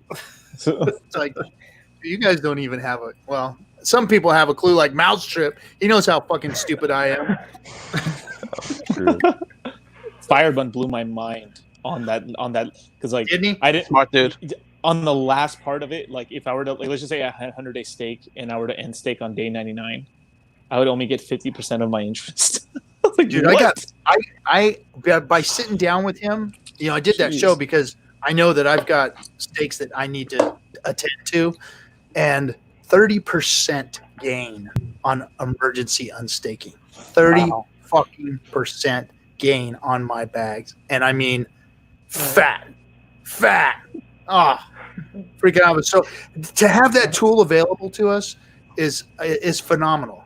I mean, if you have a big fat stake ending early, you might want to think about emergency end staking that when it hits 50% and pushing it out longer. I mean, that's you don't even have to wait on the ones that are like say you got one that's coming out November 19th.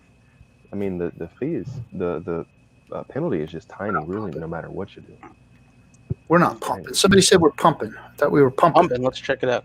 I feel bad for people doing a ton of small stakes because these gas fees are getting a little crazy for that. Yeah, that's. I know that's gonna be. The longer your stake is, it's gonna take like an exponentially longer amount of gas, because what happens is whenever you end stake, what happens is the contract goes through day by day by day and calculates for that day how much money you have accrued, how much money. Now, if you've done a 555 or 5,555 day stake, that contract has to go through 5,555 days. And that's the reason why 15 years is the max. It was originally going to be a 50-year maximum, but when they did the audit, they found out that the amount of gas that would be needed to iterate through 50 years worth of stakes would be so massive that it would actually overrun the Ethereum gas limit. So they had to bring it back down. Now, to argue against what the auditors said, I think that by then the Ethereum gas limit would probably have been so heavily optimized that it wouldn't actually be a problem, but that is a risk. Gamble. That is a gamble. So what they ended up doing was they went with 15 instead. Maybe you already knew that, but some people may have not. Yeah, you articulated it well. Yeah, that was good. He always do. So we got any questions from the chat, maybe? Yeah, it's a great idea, dude. Really, 6 guys in here, you guys can't keep a conversation fucking going? Well, I mean, it kind of just went silent for a second, so I was just brainstorming. Yeah. So Ash is asking, like, you never knew about the 555. I mean, like, if you have long stakes, like 500 and 5,000, whatever stakes, it would be wise to put at least 0.1 Ethereum in that address and just leave it there and just camp with it. It would be good to camp your address with spare Ethereum gas, because there's no telling what those gas fees are going to cost. And, by then, I don't think it's going to be a lot, just because I don't think so. Ethereum's got to optimize by It's then. varying quite heavily from day to day now. We're talking crypto now. It took 10 years for Bitcoin to realize it hasn't going to do anything. So Did you guys go ahead? Oh, I'm sorry, but did you hear that story about like that guy who paid like 10,000 Ethereum for a gas fee? Come to find out, it was a blackmail. It was a blackmail. Wow. Yeah, they're looking into it. There's like legal shit going on down there now. Wow. Does that mean we're going to have another fork of Ethereum? to roll back. I don't think they're going to roll it back for that. Maybe the whale can just step in and say, "Hey, bro, here, there you go, man. Let's call it good." Like Richard said, if they didn't roll it back for that inside guy, they're not going to roll it back for that. Maybe who knows? Yeah, that's true. But if it's on his hands and knees. Before we change subjects too much, guys, what Good Texture was saying about the Ethereum. What if Ethereum does go to 10 grand, and our fees are going to be like $400 or $500, $1,000 just to unstake? Yeah. I never thought about that. So that's a valid point. Yeah, and for that reason, it is probably a good idea to hold a good, like I just put a whole Ethereum in my address. I've got like 10 or 15 stakes. I just put a whole damn coin in there, and I figure, well, that'll probably be enough. Yeah. If the price didn't be there, you still got to use it though. It's fucked up. But I look at Decentraland as my bellwether to see where gas prices are going, because so I think last stream I said it was like $3-4, and now the gas fees has gone up to about like $8.50, $9. Whoa. Yeah, it's the community is fucking like raging right now. It killed the trading. It's done. It's like only the most expensive items are moving right now. Yeah, like, I would. It's bad. Does that make the more expensive prices go up though? On the higher end items, they're still trading for a good amount, but the lower price items are just stuck at what they're at right now, because it's not even worth selling them or even buying them, because you're paying so much in a fee, because like one mana is 4 cents, but if you're paying $8, do you know how much mana that is? Because so like an item under an item under 300 mana is not worth buying or selling, literally, because you'd be paying the tax would be 50% or more. It's stupid. It's only on the most rarest items are people like move and stuff. What did y'all used to pay? What kind of fees did y'all used to pay on those manas and stuff? When I got in, when I really started buying heavily in February, the gas fees was 50 cents, and that's for the fastest. Maybe it was 50 to 25 cents. It's gone up from there. It went from a quarter to $8. Mm-hmm. Wow. Yep. Mm-hmm. No wonder Decentraland people aren't shilling their stuff anymore. Well, I haven't seen anybody talking about it. Yeah, I mean, right now so it's sort of a weird thing now. Now Decentraland has now gone into like the name speculation market. Now people are gobbling up. It's like the domain names, sort of like during like 2001 and stuff. How like GoDaddy and all them were like domains. So people are like scooping up all these names. Like one of my buddies owns the name Satoshi, which he got an offer for a lot of Ethereum. He got like I think like 1,500 Ethereum offer on the name Satoshi. Damn. Yeah, people. Yeah, but he's holding on to the name and stuff and everything. There's a bunch of these names, and the name speculation market's kind of growing because the gas fees on the names are a lot lower, because all it costs is 100 mana, but the gas fee on those are really low. But for actual items that are moving from like OpenSea over to your wallet, or from the actual Decentraland.org onto your wallet, it's fucking insane and stuff. And like the deal with Matic that was going to happen, Matic, I think the Ethereum overlords kind of whipped Mana and said, hey, you guys better not be using Matic in some sidechain shit yet. And instead Matic just said like, hey, we're going to give Decentraland $100,000 to fund a bunch of cool video games in the game, instead of like letting them to use their network to like transact quicker or with the lower fee. So fuckery all around, bros. So Firebun is saying that he thinks that the Ethereum fee market is more fiat based, and that it's going to have it's going to guide more towards being a reasonable price, like $5 or something, rather than if Ethereum went to $10,000 a coin, all of a sudden the fee would be $100. Yeah. Firebun said it doesn't work like that, so that may be true. Yeah. Explain this so that they understand better. Typically, yes, I think, because if more people are transacting, so if the price of Ethereum goes up, more people are moving Ethereum back and forth through exchanges, and so what's going on right now is kind of like a trifecta in Ethereum. Yeah, so you have with the rising prices means more people are because most people are using Ethereum just to move it back and forth to exchanges. Then you have the DApps, which in 2017. Okay, go ahead. Let's assume that the price of Ethereum goes up in a hypothetical situation, but there's no increase in usage or demand. In that case, the gas prices would not go up just because the price went up. If there's no decrease in usage, okay, good. Yeah, that's absolutely true. Yeah, except right now that Tether usage is at like all-time highs. There's a multi-level marketing pyramid scheme going on right now on Ethereum that I'm not going to name. That's growing. That's become like one of the biggest users of Ethereum network, and you have now all these DApps and games that weren't back in 2017. The really only game that was around was like CryptoKitties. Now you have CryptoKitties, you got Sandbox, you got Decentraland, you got all these DApps and stuff that are now the communities are turning online and using it. So this is demand you never had before, and now people and like Tops and stuff and everything like. So like the Ethereum community is actually like turning on now, and finally like these games and the networks are all going on, and at the same time you have Tether going up like crazy, like we've been saying, and then you have this scam right now as well on the Ethereum network that's also going up too. So it's fucking insane. So like the whole network is being used like crazy, and then when the price goes up, that's fuel on the fire, because then from there then people start moving it even more. Hey Yoda. Yeah. What's up, dude? When did Nick start following you? Nick Dabo? Wasn't that just recently? Like just a few days ago? Yeah. I messaged you back. I don't think he follows me. I think he follows the Hexy Yoda maybe. Does he follow me? Oh, really? Oh, it was someone that was in the imposter. I could have sworn it was you. And I'm, I think it's Hexy Yoda. There's two Hex Yodas? Okay. There's Hexy Yoda on Twitter, who's like, I don't know, he's been locking onto that name. He seems pretty cool.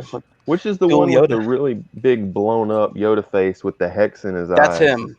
That's the one I always see. Yeah. Okay. I'm the OG. Have you seen Have you seen Black Sheep's Yoda song, Hex Run Yoda song? No, yeah. Wait, what? Which one? He does. I saw his song before that. He's one. got the Yoda head on his face, and he's strumming a guitar, singing "Hex Run, Run We Must." I did not catch that one. No. Oh fuck! Wow. It's hilarious, man. It is absolutely hilarious. Right. I got to check it out after the stream. Black Sheep's the best though. He'll like just comes on stream like at 2:00 in the morning. And says, "Hey, dude, I'm gonna go on stream." And just gets drunk and goes on stream. He's definitely a character. I love him. He's great, man. Hex is full of some freaking characters. That's for damn sure, man. I mean, we got our characters. We got our characters. That's for sure. You know, I think it's leadership. You know, because Richard is a marketer, he tends to attract people who are more outgoing and friendly, and I think that's what's happening. But look at all the women that are coming in. We never had that in crypto. Yeah, no, not like we've got like, you know, like normal kind of like, and you know, like there's some of them that are out there doing TA and stuff like that, but ours are like they're setting up YouTube channels and just talking about Hex. You know, right. I mean, Actually, I'm trying to convince my wife to, but she, you know, for the Spanish community, we need some Spanish YouTubers talking about Hex. Is she in Hex Spanish? Is she in the Telegram group? She is so intimidated by Hex. She talks crypto, she talks library. She has no problem talking about Steam and Hive and all that kind of stuff. But she watches Hexologist with me every night, and she's still confused. She's like, I don't understand this shit. Can you speak Spanish? I'm okay, but not. I speak Panamanian Spanish, which is like. I could probably do a show with Ryan, probably. I mean, because I could speak Spanish. Or you could do it with Anna as well. I mean, she's. Yeah, that's as long as he has somebody that's knowledgeable with her. Right. We can just go through it and stuff. Yeah, because a lot of those crypto shows, it is nice to have somebody like bouncing ideas off of each other and stuff. You know. Well, she's running library Spanish now. We're working with library, so she's in charge of that. So any video that she gets done, it's going to get thousands and thousands and thousands of views. So bienvenidos a todos mis latinos, todo el mundo. Exactly. We got Venezuelans working with us, Mexicans. So are you Latino, Litecoin? Yeah, of course he is. Mexican American. What's bracken? Like Moses, Hex Jesus. Hex Jesus. Do you speak fluent Spanish, Litecoin? Yeah, I do. Whoa, that's awesome. Okay. Yeah, I just mostly speak English there, but like. Back 1 second. Yeah, it's. I just got a lot of. I'm gonna put you down for a minute and let Versology in for a sec. I've been saying for a long time, once the Latino community really gets into crypto, it's going to be nuts, absolutely nuts, because they don't have this scam wall. They're like, this is cool, I want to be part of it. What up, dude? How you doing out there? What's up? Hey, how's it going? What's up, bro? Versology. Sorry, it's kind of tiny. My bad. My monitor in my room broke the other day, so I moved my whole setup out to my living room. You're set up like a cam girl, bro. Send me Hex. That's true.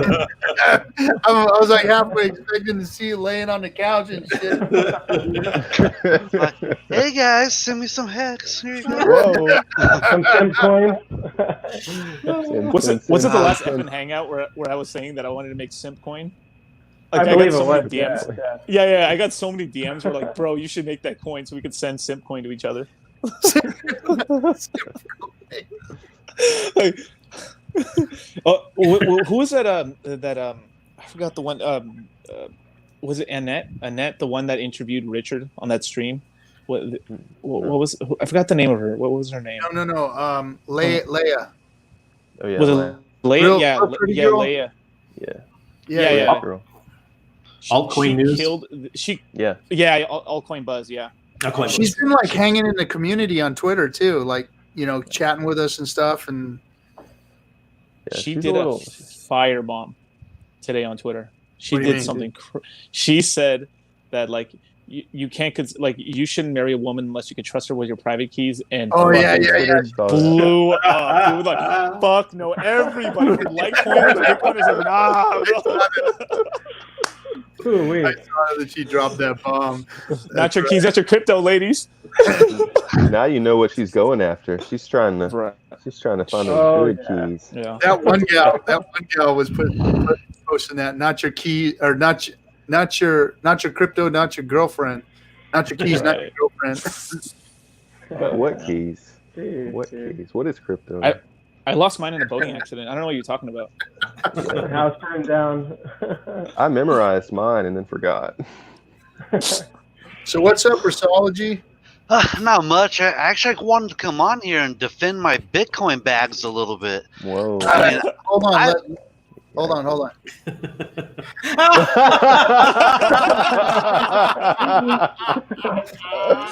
Yes, that was cold. It was cold. Go ahead, bro. Go ahead. Let's go. No, like I love Hex, and I'm super heavily invested in Hex, and I over FOMO'd day one, and I really do believe Hex is the future, but I really truly believe everyone should have a little bit of Bitcoin. Why? Try to acquire at least Why? one whole Bitcoin. Why? Because it's a scarce asset. So is my shit. Yeah, but no one wants to buy your shit. Nobody wants Bitcoin either. Oh, dude, everybody wants Bitcoin. For now, they do. All these Chinese miners want it. You know, Wall Street is so heavily invested in Bitcoin. Walmart, You know? I mean, Wall Street is heavily invested in keeping the price high so they can dump their bags on your head. They need to unload. But every time the market goes up or down, so does Bitcoin. Like when the market dumped 5% yesterday, so did Bitcoin. And I really think they're like directly correlated. You know, the main thing you have to realize is that there's 21 million Bitcoin. That's it. I'm only going to have 21 million poo-poos in my whole life, man. Yeah, but I'm in California. It's before I'll take me another. I'm in California, and there's 40 million people here. You know, there's another 350 million people in the United States, 20 million people in Canada, 125 million people in Mexico, 1 billion people in Africa, 1 billion people in China, 1 billion people in India. There's just not enough Bitcoin. Scarcity does not substitute for demand. You have to have demand, or else the scarcity means nothing. Hasn't there been inflation bugs too? Like Richard mentioned multiple times about the Pcash developer that noticed the inflation bug. He said he could have printed as many Bitcoin as. That's irrelevant. Bitcoin is fully traceable. That's irrelevant. Yeah. Yeah. You know, But here's the thing. I got conspiracy theories where I really think Bitcoin is the chosen coin, and it's just a matter of time before they blow it up. It's too slow. Nobody can use it. What is it going to be used for? It's just a store of value. It doesn't. But look, let me explain something real quick. Okay, Bitcoin is so slow that if you wanted to onboard everybody in the world onto Lightning Network, you could not do it. You could not do it even in 10 years. You could not do it in 50 years. It is so slow that the world's population could never onboard onto Bitcoin. It is technologically impossible. I have massive tweet storms about this stuff. That's fine. It's just about the amount of money that flows into it. I think Tom Lee of Strat Fund, he says that for every $1 billion that enters Bitcoin, it raises the cap by 20 billion. It rises up exponentially. Each Bitcoin that gets bought, the next one goes up and it's worth even more. And the same happens when the Winklevoss twins sell their Bitcoins. They've got a ton of them. The opposite way. Yeah, whenever somebody sells, it goes way down, and when they sell more, it goes way down. And the miners have to sell. And the people that are holding want to sell. They just are waiting for the price go up. But price, look, Referrology. So back in 2017, we had close to what was the market cap? Close to $500 billion more than what we are now. The CME futures started, and the money came in. They played with Bitcoin, and then they left. They said, you can have that thing. And they left. All that money left and did not come back. And we've been sitting here at under 300 billion ever since. And so I don't see, where all of this institution, I know that there is more money flowing in. Where it's going to go, I don't know. I don't know I think that if they wanted to put it in Bitcoin, they probably would have to pump the price and try, or they're just sitting on the sidelines. I don't know. But the financial energy to pump Bitcoin like it was just isn't flowing, Well, I know that Grayscale, which is a first company that is going to be reporting to the SEC, they've been buying in all the 150% of all the Bitcoin in the last 3 months. They're also buying XRP. Those people they're also on Bitcoin Cash. I think those people are going to end up declaring bankruptcy. I think that they have no idea what they're doing. They have like over $1 billion worth of Bitcoin, and it only makes sense that they would want to dump that in the long run. How can they not see that the coin has no use or utility? Surely somebody in that place understands that. I got something to say. I get paid in Bitcoin every month for my clients. A couple of my clients pay me there. They also pay me in Ethereum.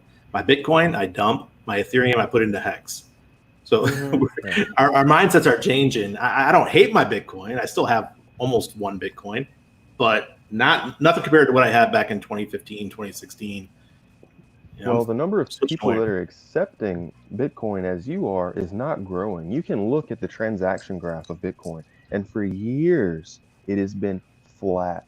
It is not growing. There are not an increasing number of individuals using it. In fact, just the opposite is happening. The number of companies that is using Bitcoin is continually on the decline because nobody uses it. They have these services open, and they probably have to pay bit whatever out of Atlanta to accept their coins. They have to pay them monthly for the service, and if nobody uses it, they're losing money. So it just doesn't make sense.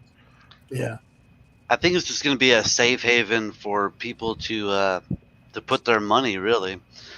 And do you guys ever listen to the Modern Investor here on YouTube? Safe havens don't drop 90% though. He just reads news articles every single day, and it's just like it really is growing. The infrastructure is building up underneath. I mean, look, I think Bitcoin's it is going to do good this cycle, but in terms of like, all right, let's just say we follow even what the Modern Investor says and stuff, and it was possibly the all-time highs for Bitcoin this cycle, right? So let's just say we get a 10x from the last, or let's just say we get a 5x from the last all-time high, which would have put us around 100,000. So that means you get a 10x from now, essentially, right? Which it's a lot if you put a lot, but it's not that much because the average person that comes into crypto is coming in with a couple $100, maybe $1,000, and then you have the dollar cost average in. And cool, maybe they make it the first $100,000, but on some of these other coins where you can get way more X's on it, it just makes more sense and stuff. I mean, what I did, I just, I put in onto a bunch of coins and stuff to grow my stack in order then I could make some bigger plays into other coins to get more X's on my stuff. Like I still held at a portion of my savings in Bitcoin and Ethereum and Litecoin and stuff like that, and then I gambled with a good portion of my portfolio and then put into these coins to grow more, to put into other projects that I believe and trust. Like I put more into Hex and I put more into what else, Celsius and stuff and everything, like those two projects and stuff, because I was like, I really like where they're going, but that's totally. That's up. If there's any hope for Bitcoin whatsoever, it's as a wrapped Ethereum token. Nothing else is going to work. Lightning will not. It's just not going to work. You cannot onboard enough users, and the actual network itself, the core layer 1 network, is not going to be upgraded, and it's going to be stuck at 6 transactions per second into the foreseeable future. When did you buy your Bitcoin, Versology? I got in October of 2013, so I bought my first Bitcoin at $235, and I rode it all the way up to the top of 2017, and I held on to it, all the way down to the bottom. So but that's fine, You've got an emotional attachment to it, perhaps. Well, you know what? Actually, I plan on converting my Bitcoin into Hex after it reaches like a certain amount. Like I truly believe Bitcoin is going to go to $100,000 probably within the next year. So why do you think that your Bitcoin would have a chance at growing faster than Hex? Because what you're making the bet on is you're making the bet that Bitcoin is going to appreciate faster than Hex. Not necessarily. I think Hex will appreciate more. No, you don't, Rexology, No, you don't, or or else you would have you would already be, sold your coins. because you're talking X here. If you're gonna 3x your Bitcoin, but you can 100x your Hex or 10x or 20x your Hex, that's the play. You know, I mean, Yeah, you married your coins, like they're saying in the chat. You got married to it, and whenever you get married to something like that, it's going to affect your judgment. I'm not saying anything you should do with your coins, you know, keep them or hold them. It's not my business, but you got to be careful to not get married to stuff. No, I totally hear you, but I have a bunch of different bags. So I got my Litecoin, I got my Digibyte, Bitcoin, Hex, all of the main ones. And so I just were you buying Digibyte back when it was under a penny when I was shilling it? Yeah. Did you watch my videos? Is that why you bought it?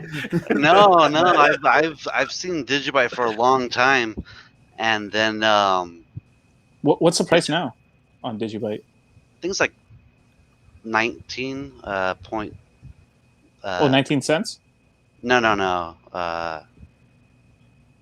0.0019. So it's like 20% of a penny. Oh, okay. I remember I dumped all that and just put into Cardano. my Digibyte a while back. No, I like they're doing the outside of before Hex and stuff. Like it was the only community I kind of saw that like it actually was kind of more organic and stuff. Out of the communities and stuff, there's a lot of good people out there. I know a lot of the guys out there for Digibyte. They're good peeps. Yeah, I was talking about marrying coins earlier. The thing about Hex is Hex forces you to marry it. You actually get married because you sign a contract. Man. You sign a marriage contract with Hex. Shit, you got a 5555. Ain't many marriages last that long. That's for damn sure. You're right about that. Yeah. Fucking bitch, stake me for all I got.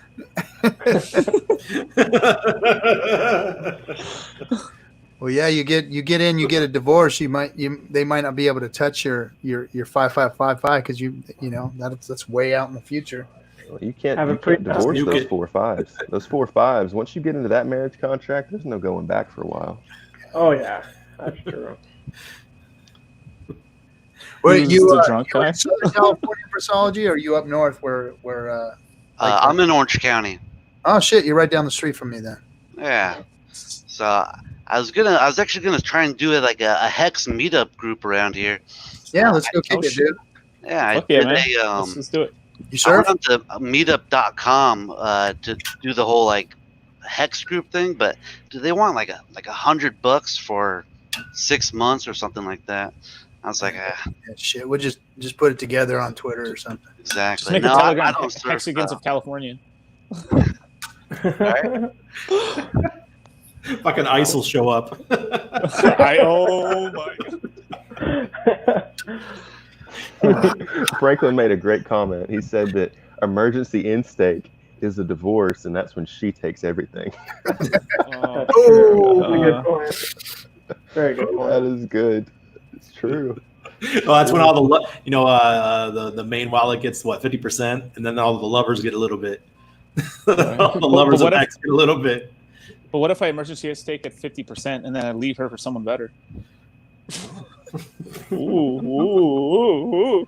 You gotta play this. You gotta play 4D chess, babies. That's the 50% game right there, baby. But honestly, though, I think these interest-bearing time lock smart contracts, this is the future for sure. Yes. It's just it just doesn't make sense to really be and too much of anything else that isn't earning interest anymore. But with that said, I really do believe Bitcoin is going to go up a lot eventually. It's just a matter of time. I think they're just biding their time. Hey, good texture. So you're into conspiracy theories. I got one. Oh, you got that right, man. He's got some doozies. Lord Counter-Ops. No. Hey, so what do you think about this? All right, I've been thinking about this a little bit. Have you guys know about DARPA, right? I've actually no, I'm not gonna say that. Well, they had a program called LifeLog, right? And that's basically the day that was canceled was the same day Facebook was created. Right. And so the whole idea is that LifeLog is Facebook, and they just gave it to Zuckerberg to control. I believe that. And if that's the case, then the whole story about Mark stealing it from the Winklevoss twins is bullshit. Okay. And if that's how does the Hollow Moon tie into this? well, then that means that the Winklevoss story is bullshit. And why would they lie? And I kind of believe that they got paid off in Bitcoin to keep the story going. And how does that make sense, though? They can't print Bitcoin into infinity, and everybody knows that the governments love to print things into infinity. It doesn't make a lot of sense to me that Bitcoin would be a government conspiracy because they can't freely inflate the money supply with Bitcoin. It seems to be the antithesis of everything they would ever want. That's true. Basically, one of the theories that I've read was that they needed a legitimate, form of money. And so it's kind of it's sort of like if you have a lot of Bitcoin, you're pretty much rich forever, essentially. Where like, as long as your family, like if I can remember the story right, it's like if your family controls like 15,000 Bitcoin over time, and as the Bitcoin market cap keeps growing and stuff, your family will doesn't matter what the other currencies do, is like you'll always be uber rich. Like you can very rarely get diluted and stuff. And, I saw that. That's hilarious. And apparently, the guys that made the Social Network movie, they're actually going to make a Bitcoin movie with the Winklevoss. Like that's. Oh right, yes, I heard about that. That's going to be a blockbuster. So, in my opinion, every time they want to sell you a bullshit story like the creation of Facebook, they make a movie about it. And that way you just kind of like, oh, this is history. Yeah, now they're making a Bitcoin movie, and everyone's going to be like, it's going to put it into the minds of the public, I think. Yeah, I believe it, but think about this. Like Facebook, let's assume it's CIA. Okay, were you trying to talk, Randy? You go ahead. Go ahead. You guys are talking about the Facebook. Like CIA, Facebook makes sense. Google obviously was started by In-Q-Tel. CIA, it's all obvious stuff. Bitcoin, that's a state. I mean, like Facebook is starting up this NSA Libra technology. Stuff. Of course, it's NSA technology. They're using elliptic curves they're using SEC PK521 or whatever that was made by the NSA, which I've said for a long time. Satoshi should have never used that, but he used it anyway. And that's a whole nother topic. But here's the thing, Facebook, and they're trying to make this Libra currency. That's the kind of stuff that you could see a government really liking. They would like something like Libra that is floating on fiat currencies that they can print into oblivion. What use is a freely printing government like America or the Chinese or the Japanese? They're all freely printing countries. What use do they have in something that can't be printed? They don't. That's not how their agenda goes. They don't want a stable currency. If they did, they would have never unpegged the US dollar from gold. They unpegged it because they like printing. They like funding the Vietnam War. They like funding the Iraq War. As soon as you start backing stuff with Bitcoin, you can't have wars anymore. You can't go to Afghanistan anymore. You can't support Raytheon anymore. It doesn't make any sense to me. Well, I don't think it's going to be a actual currency. It's just going to be like how we have gold and silver. It lives alongside the dollar bill. It doesn't make sense to me. I don't understand. So, does that make sense? If that makes sense to anyone else, please illuminate this. But it doesn't make sense to me. I don't buy into anything that makes Bitcoin look any better than it is, to be honest. It's too crappy. Look at the code. It's terrible. Do you know how terrible the code is? Like, the government would not write it that bad. No. Yeah. It's got a poker game in it. That's why I know they didn't do it. They always said, the government. No, they didn't do that. Terrible. It's terrible, guys. If they were going to come up with some cool conspiracy deal thing coin, they wouldn't have done it like that. That's for damn sure. If you guys want to talk conspiracy theories, let's talk about the Illuminati card game in 1995. No, fuck that. We ain't talking about a goddamn Illuminati scary. card. Steve Jackson, bro. That game, that is spooky. man. It Look is into pretty those cards. spooky. I've seen some of that It's- stuff. Oh yeah. Hey, have you seen crazy, the dude. card Time that travel. has? Have you seen the card that has Easy Cash written on it? Yeah, was it the junk bonds? No, Is it junk bonds? there's one with a lady standing at an ATM machine, and the ATM machine has E and then Zcash written on it, and the people in the Zcash community say that means the Illuminati was. That's something that they would. If you told me that they were going to use Zcash instead of Bitcoin, I would believe you, because they can probably print Zcash into infinity. They can't print Right. Bitcoin into infinity, so that doesn't make any sense. You guys already know how. I think I did it during the 24-hour one, talking about Zuko. About who? Whatever the guy for Zcash.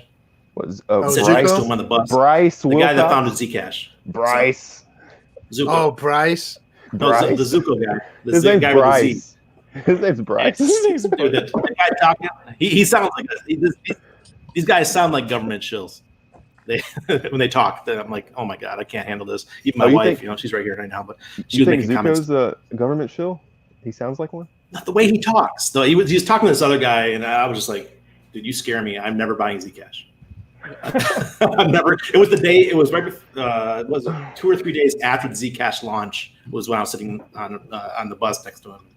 Okay, it was great. So interesting thing. So a minute ago we were talking about how Brissology was talking about how Bitcoin uses NSA math, and that's true. The elliptic curve in Bitcoin was created at the NSA. That's true. Now here's what Zcash did. Zcash, they use an elliptic curve that they made themselves. Now here's the thing. In cryptography, you don't do stuff like that. That's called rolling your own crypto. It is a no-no. You never roll your own crypto. Well, what did Zcash do? Yeah, they rolled their own crypto. They've got their own elliptic curve called like Jub or something like that. If there are not little buggies and back doors in that Jub, then I not to mention was it 21% they take of the fees or the founder fee? The founder fee. 20%. That's ridiculous. No one ever calls them out on that. IOTA did the same thing, right? That's why the price can never go up. Is there's too much dev dumping. They have to pay for those offices like the Ripple people. Yep. You don't see them. They dump. You don't see the whole community interviewing them, calling them scammers or anything. You know. That's the thing about Hex. We have no birthday parties to finance, no offices, no lawyers to pay off, no judges to pay off. None of this stuff. None of it. Nothing. I tell you what, I was going to tell you earlier because you guys were talking about the Winklevi twins. We used to work closely with Ira Miller. Good texture, you might know who Ira is, the guy who helped write the code for USDT, and he lives here in Panama. And he used to work with Charlie Shrem back in the day at BitInstant, and he actually helped the Winklevi twins set up their Bitcoin accounts. Wow. And I'll never forget this thing he told me about the Winklevi twins. He goes, "They are not the sharpest tools in the shed." They don't look very smart. They look like said they're not as smart as they look. They don't look smart. So I never forgot that. They've been so incredibly lucky with all of their moves so far. Just kind of like stumbled into it. Either they're getting force fed them, or given, or they're just like kind of wise or whatever. I mean, I don't know. I mean, if I had that much money, shit, I'd throw $10,000, $20,000 fucking bets everywhere, man. I'd be like, they come for money, guys. I mean, what's that whole saying? You know, when you come for money, your money. Maybe their parents taught them about money, so they started early understanding that stuff. Right. So they weren't like us coming from. My dad worked at Kodak, right? Yeah. He didn't teach me anything about money. We had to learn on our own. So Franklin asked an interesting question. He was asking if I thought that USDC could be Fed coin. I think it's really interesting when you start looking at the connections that Coinbase has to the U.S. government. I believe in X and Litecoin. You may know more about Brian Brooks. Oh, yeah. Brian Brooks, some guy from Coinbase, is now like in the federal government, right? Comptroller of the currency. Yeah. So I mean, he's like the number 2 guy at the Treasury. I mean, here's the thing. Coinbase has the full ability to lock and unlock, freeze USDC coins, and they're fully traceable. Like that, it seems like that. I don't know. Yeah, I can say this. That is like the Fed's wet dream. They would love that. Yeah. They can infinitely trace everything, and then if they don't like something, they can just freeze it. I mean, what's not to like? So if they can take like ZK Snarks or whatever and scale Ethereum they would actually be able to scale that USDC coin pretty well. On the back end secretly too, and then also they're like Coinbase is the only major crypto exchange / bank that actually has an account with JP Morgan, which JP Morgan is like dick tied next to with the Fed as well and stuff and everything like that. And they close accounts for the stupidest reasons. I bought my first 2 Bitcoin back in January 2014. I took my coins off, then they closed my account up. And I've never had an account ever since. They can be the gatekeepers of finance if they do. If like, let's just say that Coinbase becomes the de facto bank, of America or something like that, which it's already a bank. It's already kind of the de facto crypto bank. They can decide who gets in and who doesn't get in. So if you do something on Twitter that violates blah blah blah, all of a sudden they're going to shut your account down. I just it just seems like something that could happen. I have a video on my channel. With no reason. I have a video on my channel with Steve Munition talking about how they are they want to use stable coins as a frictionless payment option. Oh yeah. And so I truly believe that they're digitizing the US dollar into USDC right now. Oh yeah. I think they love USDC. I'll find the interview because there's an interview because I was researching into Celsius Network, and then one of their partners is Bitfinex and Tether, right? Well, one of the I think I said this on the last stream too is one of the first places that they went to was the Fed actually. So the New Mexico, I think it was like the director for New Mexico for the Fed, actually went to Bitfinex, or they went to them and explained the entire Tether platform to them back in like 2017.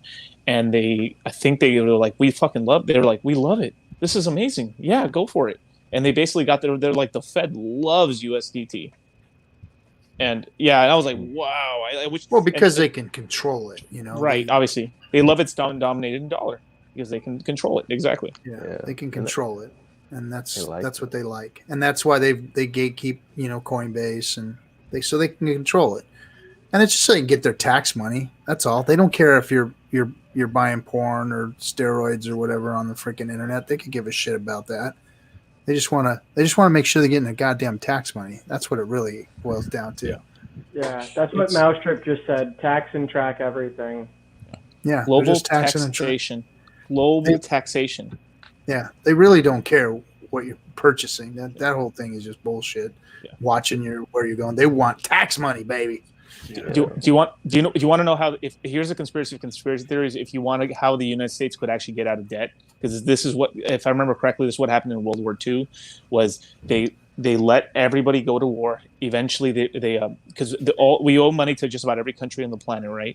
And when they go to war, they start sending IOUs back, so our debt starts going down to zero until eventually what ends up happening is that every country starts borrowing from us, and we became the major bank, and essentially they all are indebted to us, and then that's how the United States got the federal, essentially got the world reserve currency, because the whole world owed the United States money, and then eventually after that, then in the 70s, like the gold standard kind of broke because then they were pulling out so much gold from. So yeah. But that's kind of, I think that's if we were like, if that might be the way they might get out, they might start, there might be some war eventually with a bunch of countries and stuff, and then they're all drawing on dollar, and then that's how that could be a way that we could actually get the debt down essentially through war profiteering. Like good old United States. I got to pull this up. This is important. I want so now, Black, you can't do that, bro. You gotta watch yourself. This is a family show here. Yeah, it seems to me that usually the economy crashes every like 8 to 10 years, and they usually try and cover it up with like a big war of some kind. And we're pretty much overdue for the economy to crash. We still got nothing to fight right now, man. Well, I think they keep trying to pull Trump into wars. They tried to pull him into the Syria-Russian war. That didn't work. Then they tried to pull him into the North Korea. That didn't work. They tried to pull him into Iran. That didn't work. Now Venezuela. And I don't know anything. Oh, yeah, that's right. They put all those ships around Venezuela, but that doesn't seem to be panning out. And now, in order to get the economy to crash, guess what? We all got to stay home. You know, it gives a good excuse. Oh, the economy didn't crash because of the central banks or nothing like that. We all stayed home. That's why the economy crashed. You can't have two back-to-back crashes in the financial system. You have to lay the blame on something else, right? If maybe 20, 30 years pass, then you could have another financial crash, and then be blamed on the banks. But if you have two bank crashes back-to-back, then the United States, the population would be like, because everyone knows 2008 now. Everyone's watched all these fucking documentaries. It looks bad, right? And they can't really do that. But no, I'm not saying COVID's not real. It's just what I'm saying is that they use this opportunity to they piled it on them more. Yeah. Exactly, to kind of never let it. It's smart. I mean, it's a smart politician tactic. I mean, if I was like some dirty sleazy politician and I was like, cool, we have this COVID thing, let's push this to the fucking nth degree. But and what's get the stuff game? I want to. The game is to really pay out people and fucking like hide all the fucking bad loans and all the bad bullshit they were doing and all the money they spent wrong. Like what happened in 2000? What happened during 2001 and stuff when the plane hit into the Pentagon? What, like a day before that happened, there were like $2 trillion were missing from the Pentagon, and we don't know what. And boom, smashed into the records department. Like, so come on, that's what they're watching. The COVID relief bill that they just signed, Treasury just absorbed the Federal Reserve basically. I think the Federal Reserve's days are very, very numbered. And eventually we're going to get off the Federal Reserve note, because we don't use a US dollar right now. We use Federal Reserve notes. If you pull out a dollar out of your wallet, look at this right here. It says Federal Reserve note. That's not a US dollar. And so I think Trump is going to basically say, hey, Federal Reserve, we don't owe you $23 trillion. Go pound sand.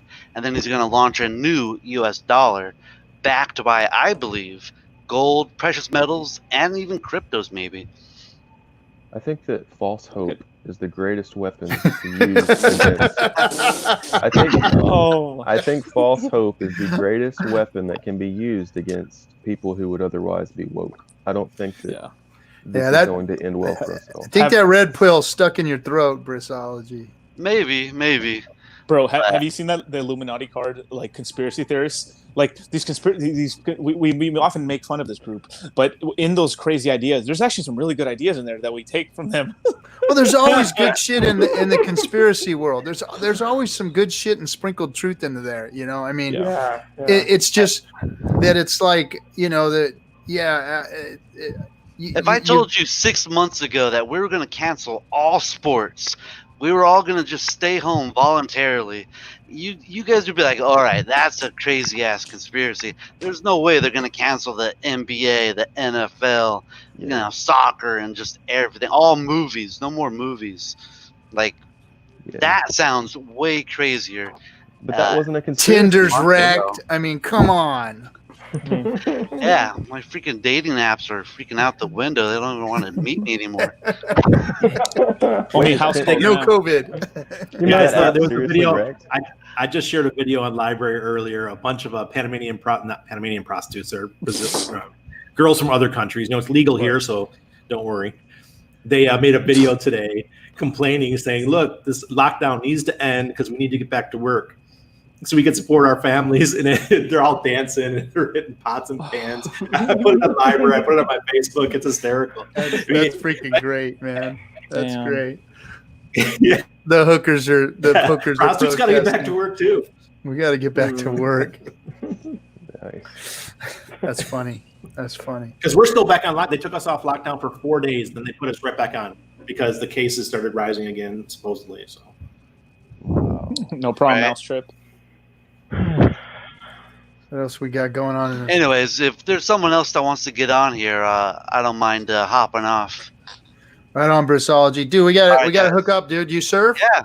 I don't, but I've always kind of wanted to learn, to tell you the truth. All right, man. I got some extra boards. We'll go hang out. Hell yeah. We'll get something going, man. Hell yeah, dude. All right, guys. Mask. Bring a mask, though. Bring a what? Oh, mask. Okay. Hey, all right, guys. See you, Brissology. All right, bro. Thanks for coming on, man. We'll see you.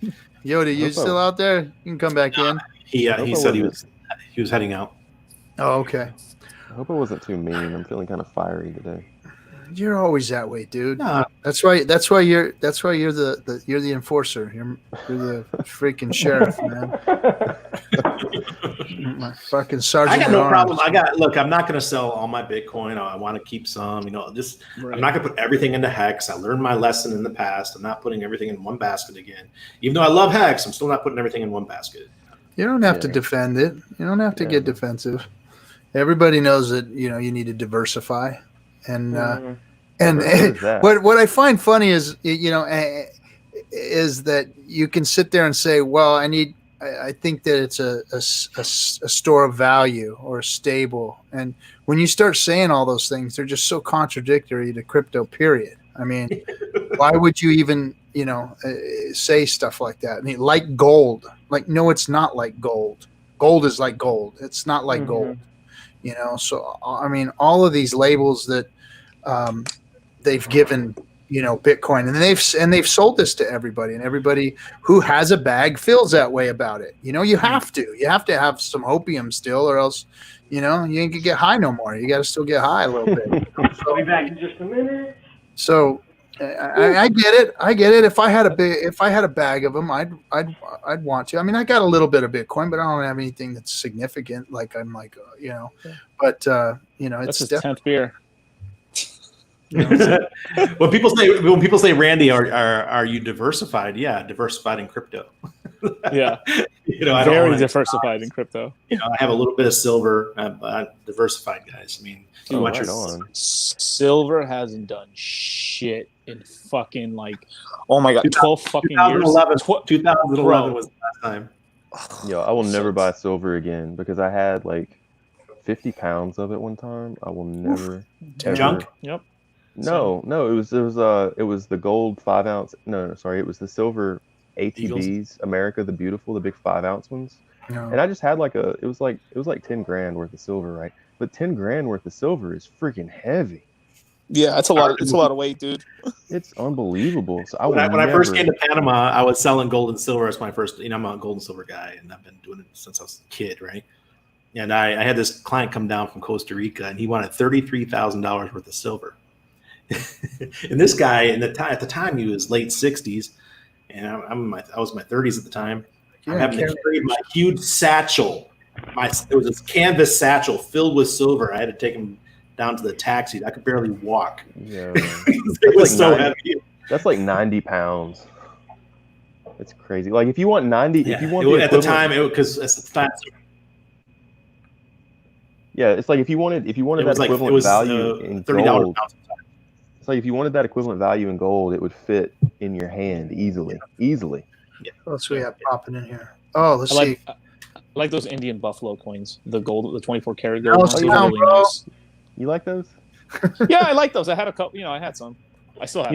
If you ever look really closely at those Indian, at those buffalo nickels, you'll notice that the way that they stamp them, after they stamp them, the edges sometimes are not stamped evenly. So if you turn the coin on its side, like over here, the coin will be wider. Then on this side, it'll be narrow because they don't know how to run their damn stamping machines at the U.S. Mint. Wait, are you talking about the 1 ounce coins, or are you talking about the 10? Yeah, the 1 ounce. The 1 ounce. Because I had the 1 ounce. Yeah. I think my audio might be out of sync. Yeah, the 1 ounce buffaloes. That's good. It's good. Yeah. Okay. Kinetics, you there yet? What's up, Kinetics? He's still muted. No. He's still muted, bro. Can't get it sound on. Hey, we can see you though. We can see you. Do sign language. Yeah, sign language. How long are you staking? Yeah. Hello. No, but seriously, 15 years. I got that. Me too. I think that if people are not planning to eventually pick up some gold, I think they need to. I think that's probably my second favorite asset after Hex. Yeah. Actually, here's a little fun fact. These coins still exist out here. There was some mint or some guy back in the day that he put on 1 ounce gold coins, he put like a code that had 1 Bitcoin on it, or 2 or like 10 Bitcoins worth on these coins, and then they got into circulation, and some people didn't claim the Bitcoins out of them, and they actually got sold into the open market. So people still to this day find these coins, and if you find a coin, if you log in the numbers, you could still get like 10 to 50 BTC. The Cassius coins?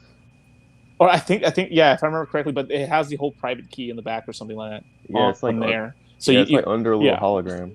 Yeah. Right. And man, then you're able to like. I want to tell y'all a story real quick about how I lost.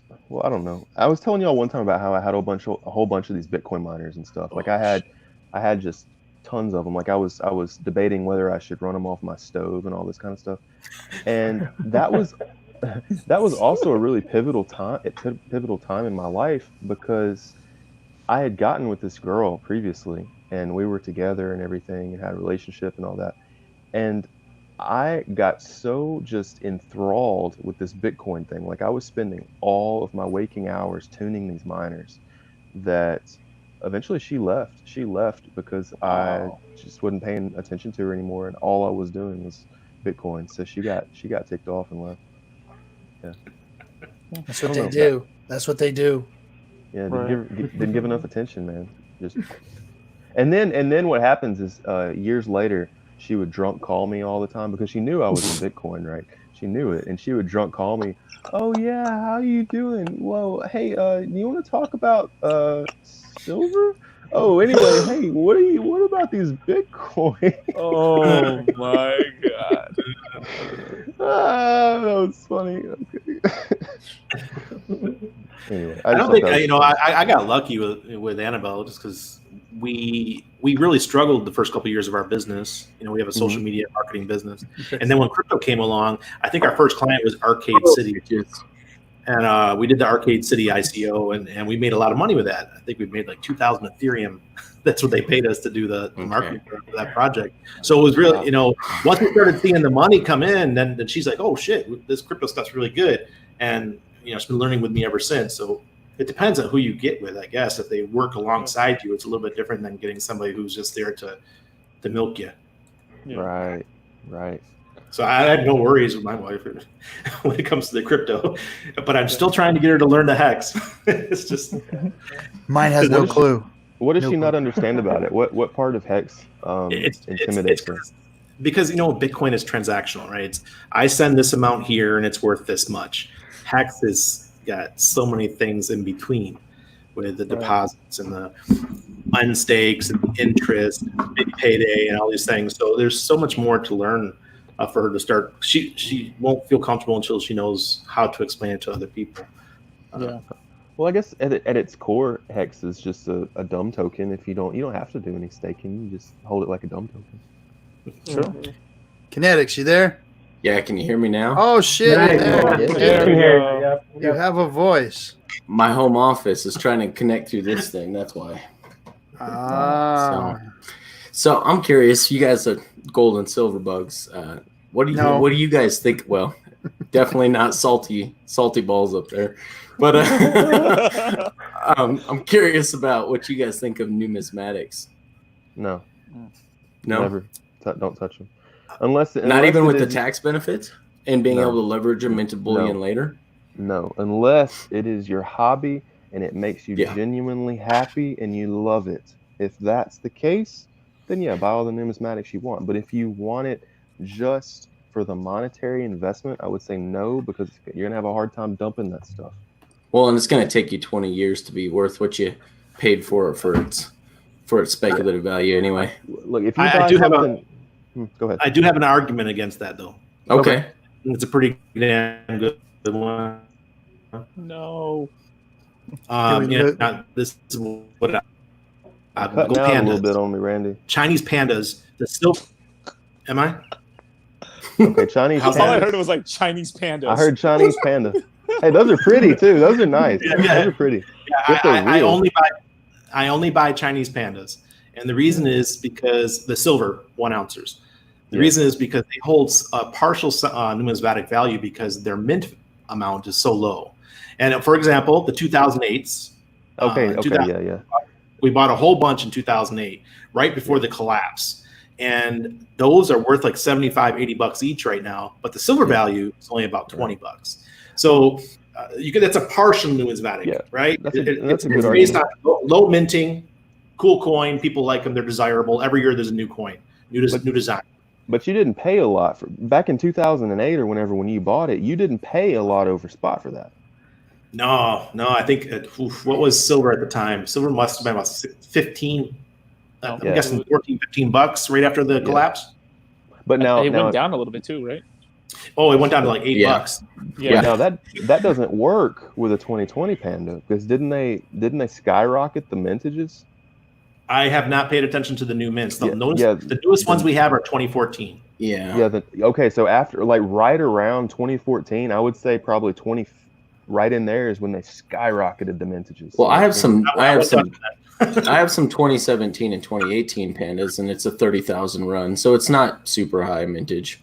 Okay. Yeah, so if you can find somebody that wants to buy that, but it takes a little more hunting. You can't just necessarily call AppMex, which is the easiest thing to do, AppMex or Provident, call them on the phone and be like, hey, yo, how much you want for this coin? They won't necessarily give you a really good deal. But if you say, hey, I want to sell you a 1 ounce America Gold Eagle, anywhere in the country that you call, they're going to give you the same, not the same, but roughly the same price, where you got to haggle with everybody if you got all this numismatic stuff and it's hard to sell and you got all these different little coins that you got to count through. Whereas if you got 10 gold eagles, it's like, hey, I got 10 gold eagles I'm trying to sell. It's really easy. I actually like the Canadian half ounce silvers bullion because if there ever was an issue where there was a monetary supply issue, when it comes down to bartering, you don't want to have to cut a coin in half. But if you've already got them denominated into half ounces, it's convenient. AK-47 rounds, bro. Let's go. If it got that bad, I think the only thing that would have any value would be food and ammo. So I think fuel maybe. Keep a bag of junk silver. If you guys want to care for that kind of stuff, junk silver dimes are really good for that. Just get a. I think a big sleeper though is platinum. Platinum is just seems so undervalued right now. So undervalued. Look what Palladium did over the last couple of years. They both have a very similar use case with catalytic converters. I sold some Palladium for like $500, $600. Pandas, damn it, make more pandas. That's the question. I want to know if your pandas are making more pandas. No, because that's what we're really talking about. That's true. Hex is constantly humping, man. Well, so Kinetics, when you're asking about like real, like hardcore numismatic, like let me get an NGC, MS70 plated coin that's $4,000 over spot, I would say no, that's crazy. Yeah. There are ways, there are tax benefits to leveraging them, but it's very speculative. It's hard. It's like trying to sell a collector's car. It's like, I don't think it's going to be that simple. I don't know. I don't think you're ever going to. Well, and you my still have parents to have are the like market into for coins. it too. I don't know where you guys got this boomer shit from, man. Well, you still have to have a market. I hated it because that's all they ever did is talked about this shit all the time was their coins. Really? They got, oh my gosh, my parents have so many stupid freaking coins, pieces of 8, all kinds of shit, man. What about stamps? Are they stamp collectors? Oh god, no, that was my granddad had stamps. My mom's got the stamp collection, and then now they got the coins. They've always been into the gold and the coins and all this shit. It just totally turned me off all the time. I think of it as boomer shit. My parents are the same way with the old Mexican coins and stuff. Oh, yeah, they got that stuff too, and the blooms and pieces. Like, you want to hear some crazy stuff? Is back in the day, if you're from Jalisco, Zacatecas, or what's the other state?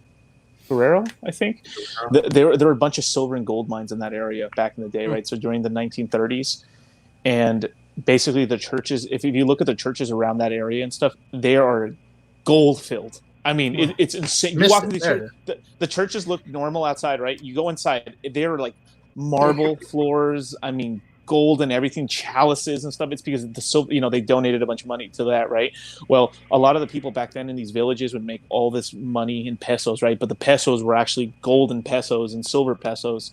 and they would have all this money and work and stuff. But the problem is they couldn't go anywhere to spend it because the villages where you would go to spend it were so far away. I mean, literally, it would take 3 days of travel on a donkey or on a horse to go anywhere to spend it.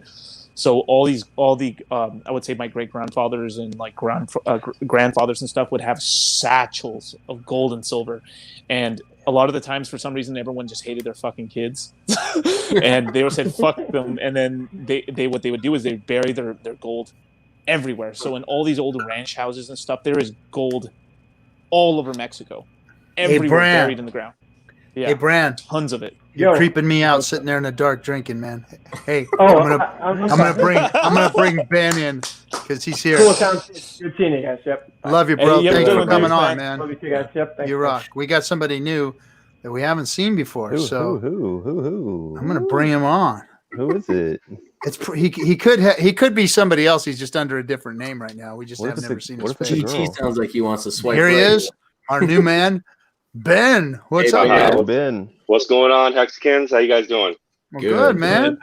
You go by some other name somewhere or what? No, it's just Ben. This is my first live stream ever.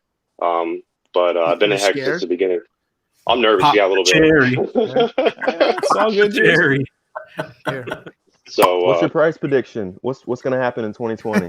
Well, that's what I come on stream to ask you about, good texture, man, because I'm I hear 33 cents. I'm like, where are you getting that from? I heard fractals last week. He's calling you on your 33 cents shit, bro. Look, bro, I'm on just man to man. I'm gonna tell you something straight up.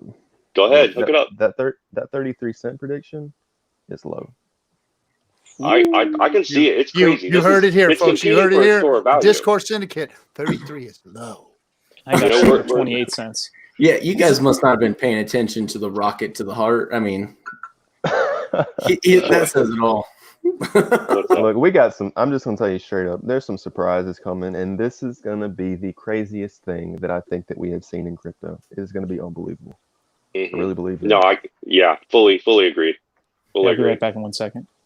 We miss you. Yeah, I've been just going down this rabbit hole for since December, and I was just mind blown every day, constantly, just thinking about it. So, but I've been watching you guys just kind of sitting here in quarantine or whatever, and I thought I'd chime in.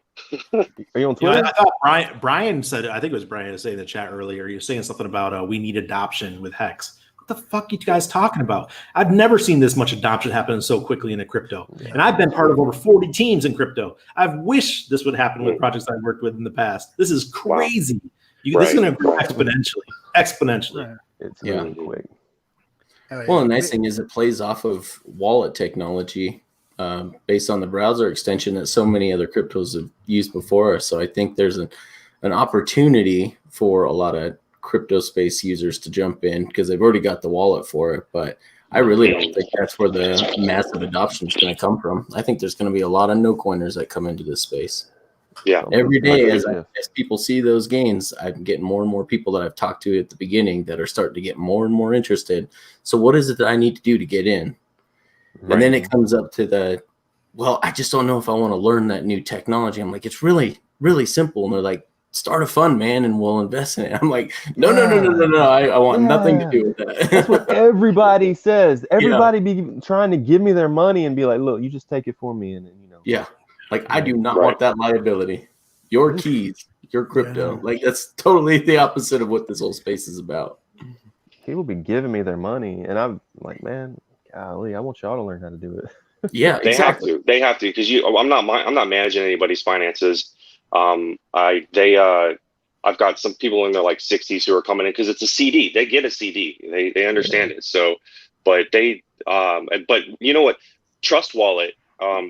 The ability I can stake on Trust Wallet, and I can purchase Hex and sell Hex on Trust Wallet, access Uniswap and everything.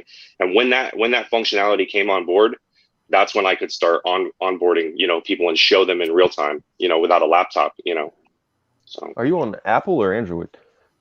I'm on Android. I couldn't get that thing to work on Android. This is my first time. This is my first shot. It worked. That's the first time that ever happened to me in tech. So I found your guys' link and then I clicked it, and I'm surprised this is the Google Bud or whatever. and I'm surprised this is nice. So sounds pretty good. Looks good too. Thanks. Are you on Twitter, Ben? I wasn't talking about you. I was talking about the picture. I appreciate it. No. Y'all are funny, man. Y'all are some jokers. Hey, if you ain't having fun, man, you ain't in crypto. Because crypto's been sad for a long time, man. It's been sad for a long ass time. You gotta make it. Brought the excitement back. Hex made it fun again. I agree. You gotta make it fun again, man. It's you can't have fun, then fuck. Why even be in it, man? Just stake your shit and go back to sleep or some shit. Look, let me show. Look at my wife is showing me right now while we're on. She's got this girl's giving a hand job to a horse. What the hell? Hey man, we're gonna give cancel for that shit. You can't show that. I don't think we can show that on YouTube. We're done.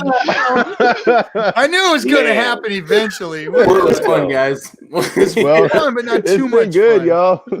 Yeah. I'll talk with you guys in the chat on Hexo's channel when this one gets canceled. I know. I should have listened to Hexo, man. He told me. He said, "Don't go to the dark side, bro. Don't go to the dark side. Stay good. Stay good." No. Couldn't fucking do it. Now we're jerking off horses.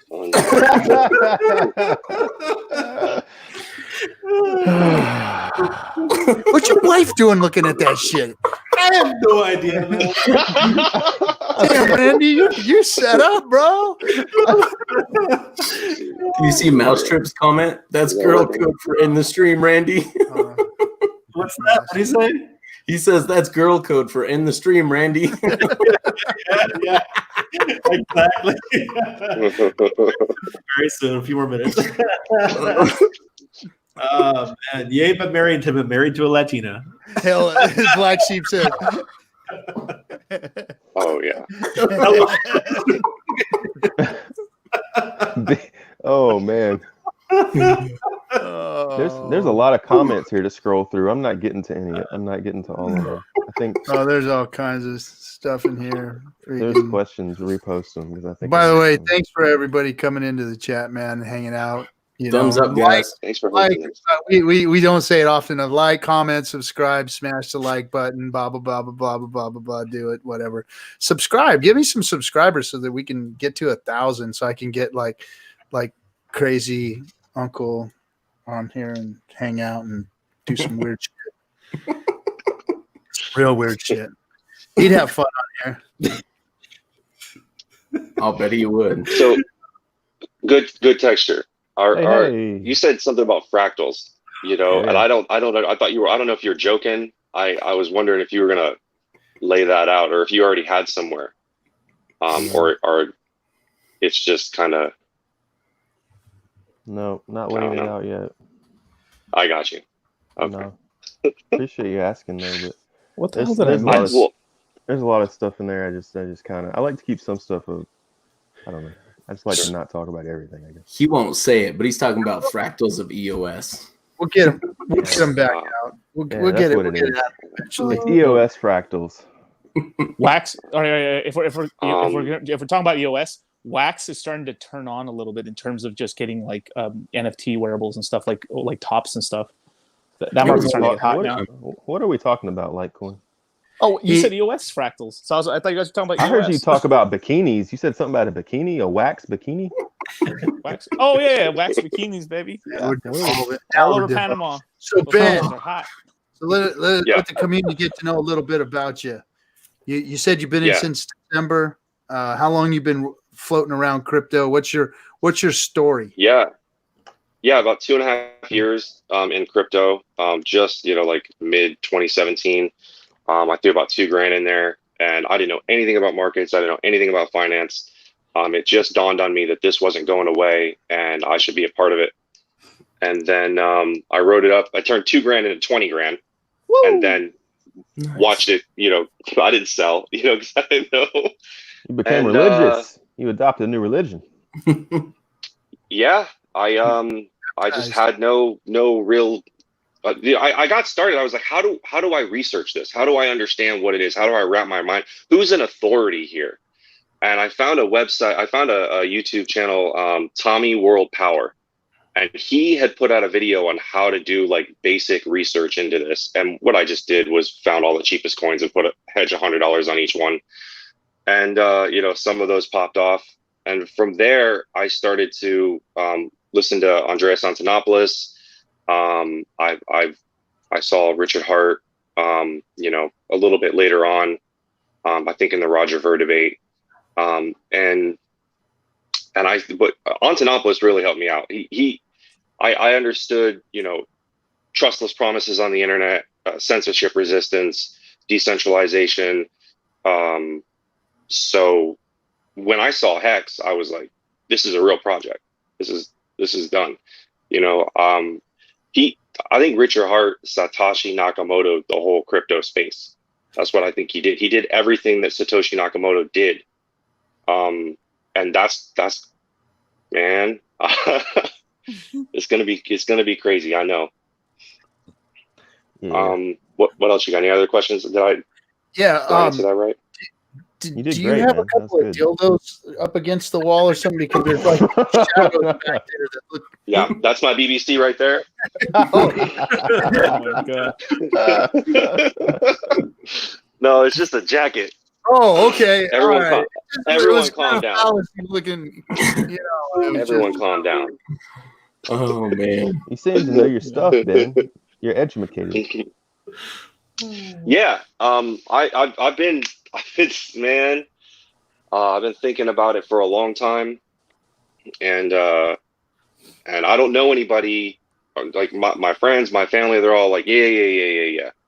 Well, when they saw that price starting to go up, that 100x, they're like, oh, what? And I'm like, come on, let's do it. I got a little group chat, a Hex group chat on Telegram. We're just people that I've talked to, that I've face to face spoken to. There's probably like 12, 13 people on there. I'm just learning about Telegram. I'm not that tech savvy. Yeah. And so, yeah. That's a lot of people to onboard in person, man. That's cool. Damn straight. That's good stuff. Yeah. Mm-hmm. Well, they freak out when they see they've never seen 100x before. They got no idea what's going on in crypto. They have no idea how hard it can pump. So when they saw that, and I've been talking to them about it since December, January, February, and here comes the pandemic and the everything bubbles crashing and the market's crashing. It's like, oh, I got 100x. And they're like, what? So they're gonna be happy in a few months. I'll tell you that. They're gonna be real happy. Yeah. What industry you come from, Ben? Yeah, I did. I'm from St. Pete, Florida, and yeah. And I used to live on 77th Street. I used to live in the apartments right across the bridge, the Gandy Bridge. Oh, cool. Who said that?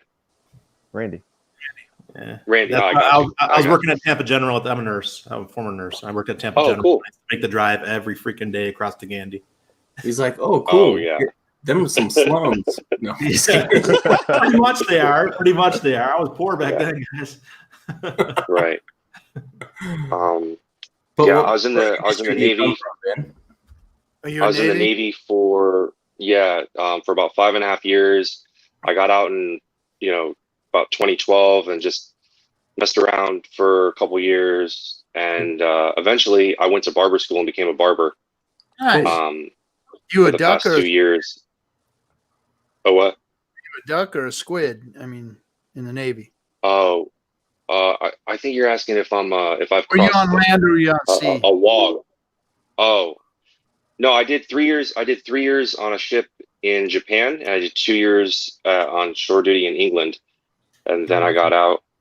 What ship in Japan? The USS Blue Ridge. I was part of the commander of the 7th Fleet staff. My brother was on the for 3 years. My brother was a crypto guy at Vincennes. Oh wow! That's why I asked, because they're not. Is it the Vincent? Yeah, they were over in Japan as well. Right. There's so much military and like medical people in Hex. It's unreal.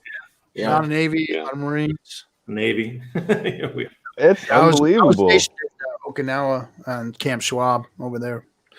I float with you guys to Korea. I was in what they called it at the time at LSD.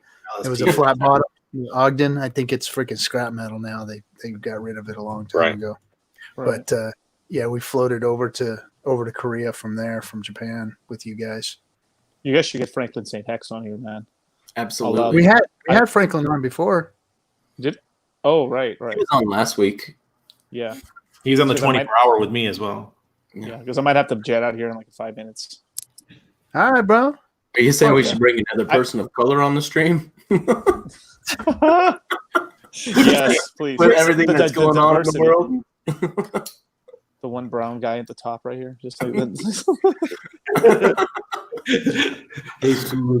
I don't know Spanish. I don't know how the show is still even rolling, man. Because bro, it's fantastic. Randy, we have to get that show together in Spanish. Yeah, maybe. Yeah, agreed. That needs to happen. Do a show with you. In Spanish, yeah.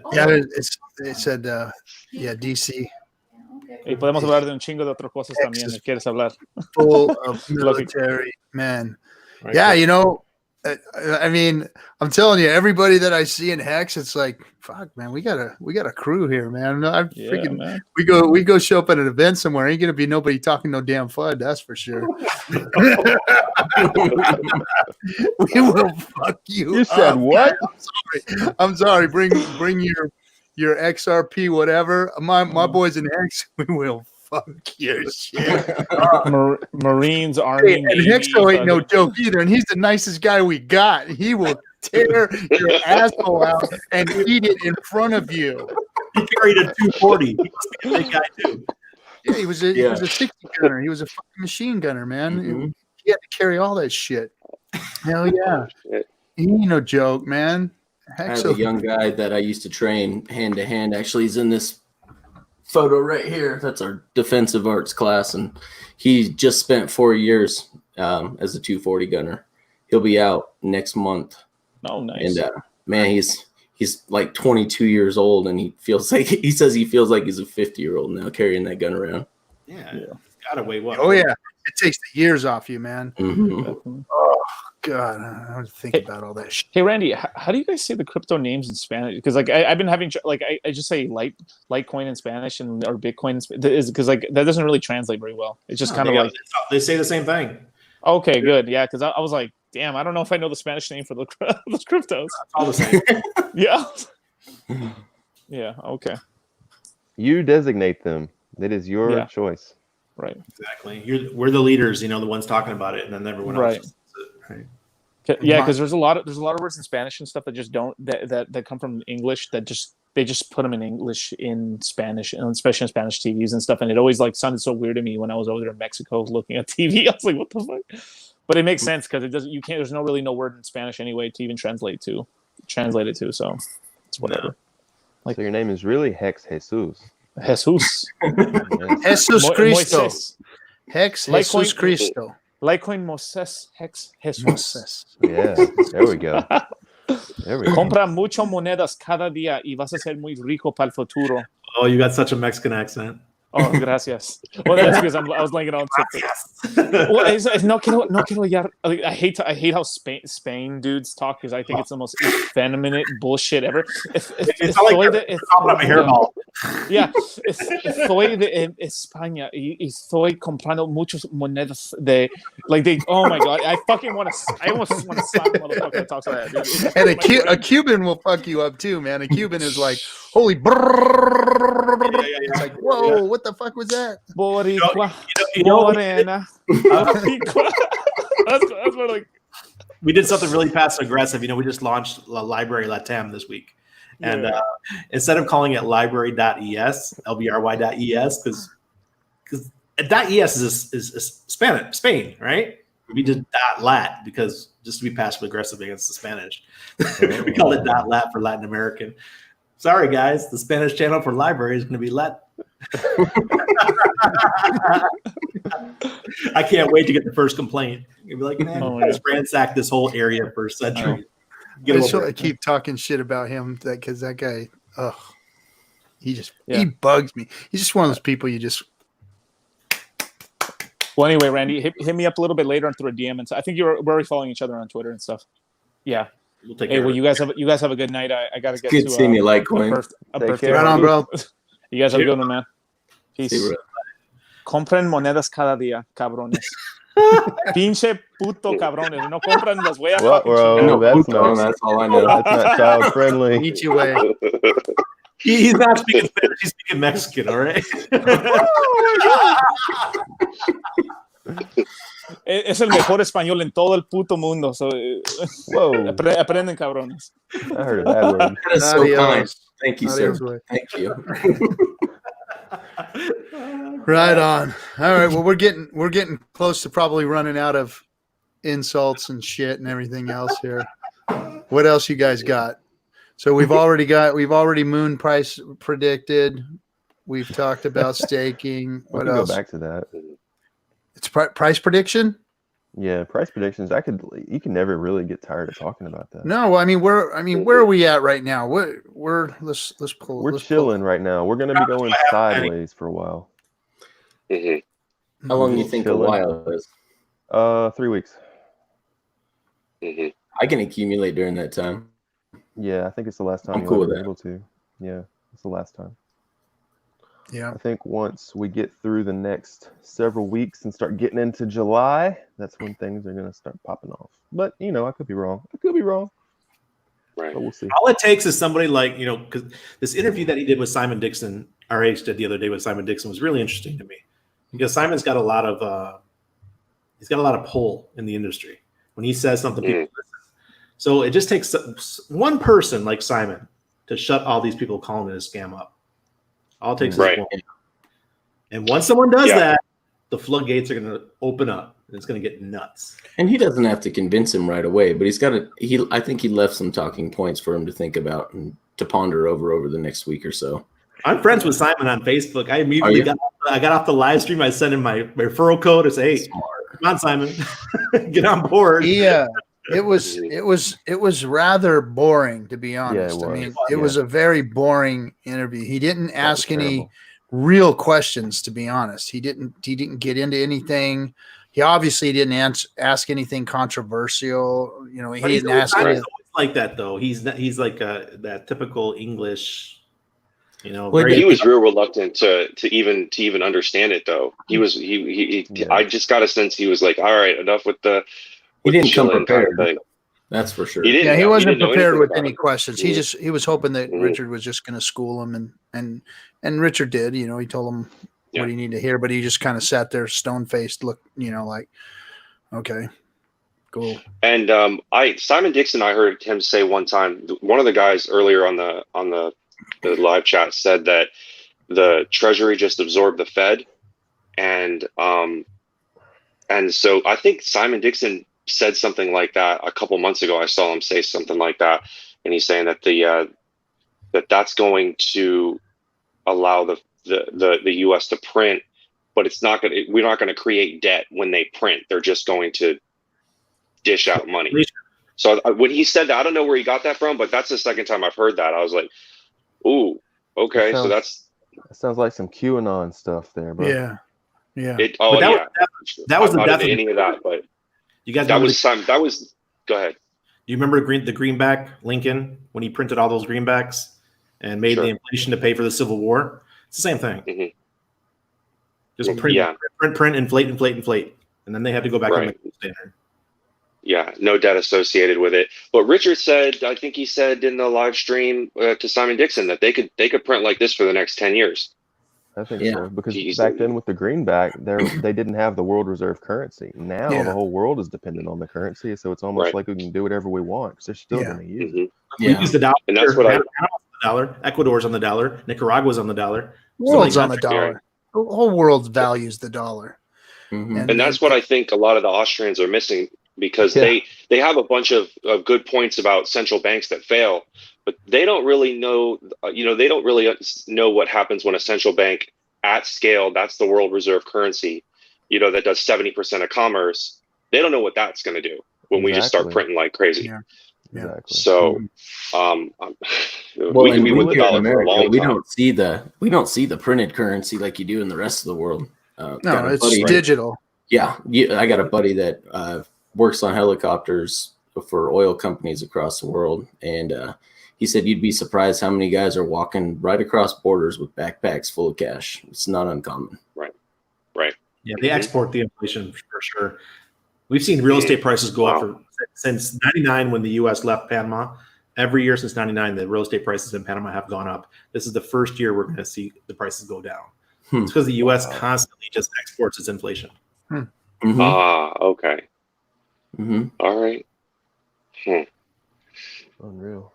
Yeah, you don't have any other currencies that the rest of the world's going to turn to. Not yet, anyway. And who's going to step to it? Well, I think the Chinese are trying to. They're trying to get a gold-backed one. Not a chance. The world's not going to go to a I don't think there's communist enough gold to absorb all the debt in the world. Well, there's more debt than there is currency. No, there's plenty of gold. They just have to raise the price. The world ain't pulling off the dollar.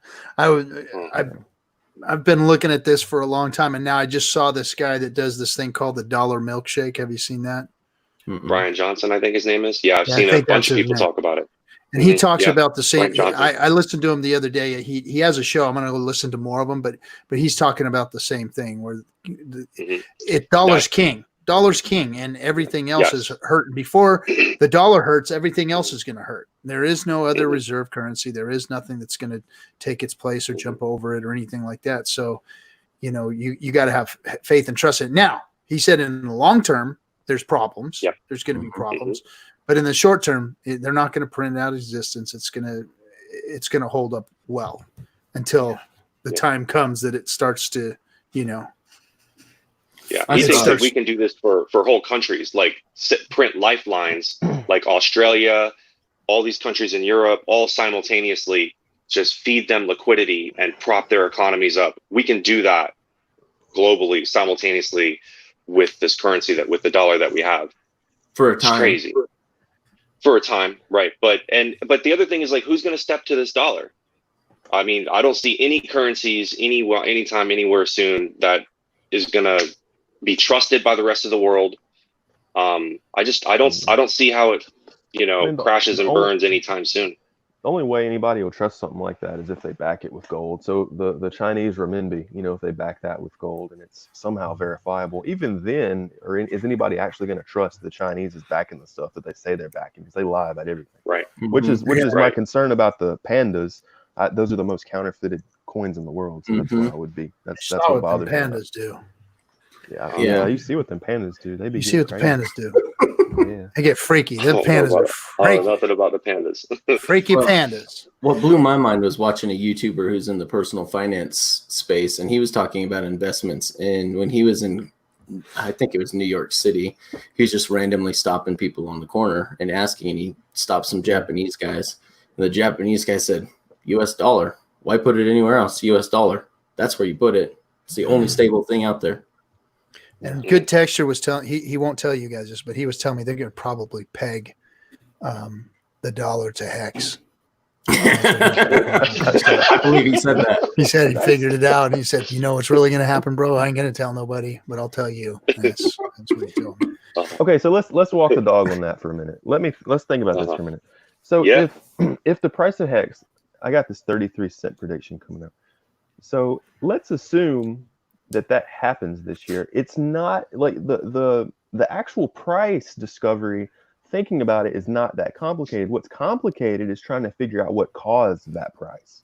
What in the heck could happen that would cause what in the heck would happen that would cause the price to fulfill the fractal in such a way that it goes to multi-cent. Something else would have to fail. No, a mass staking event, and people rushing to get in the door, just like what's the math on the market cap on that?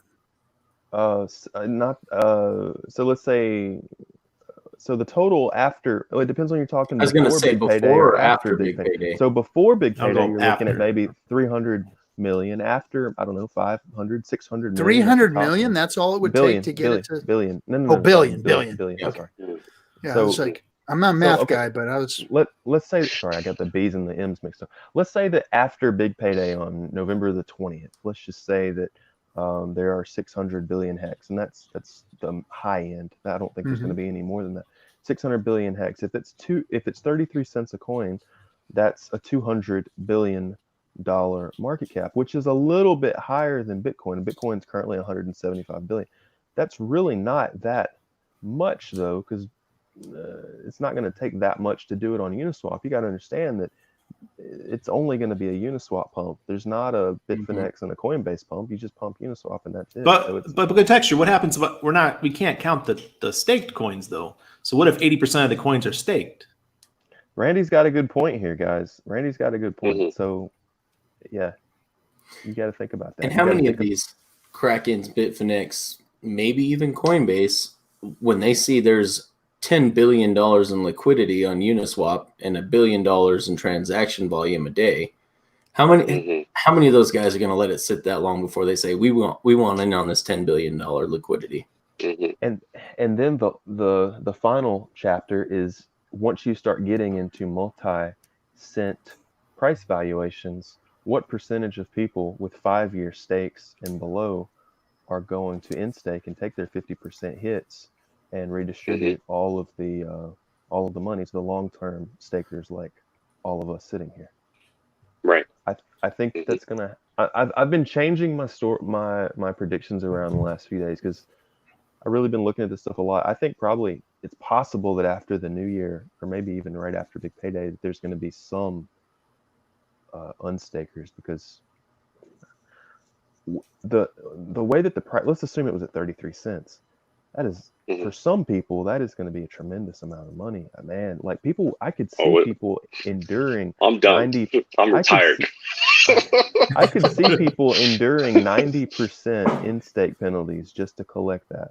90% in-stake penalties. They would say, whatever, let's do it. I could see that happening. That's my argument. But that's my argument for keeping. I have like 2.5% that comes out right before Big Payday, and I'm going to leave it unstaked just in case that happens. And everything else, I'm not touching. I don't care what the price goes to. The stuff that people have staked, let's assume that happens, that after Big Payday, that there are some people that get really giddy and I'll tell you what I really think is going to happen. I'm starting to change my mind a little bit and think that people are going to try to front run it.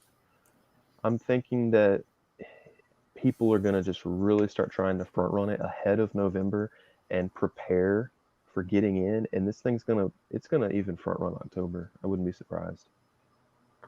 Because everybody knows it's coming. It's a hard date. So I mean, like how it's not a secret.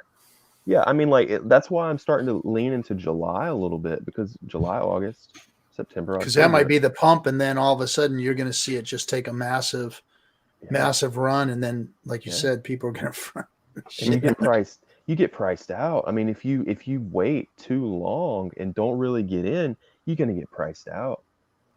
Right.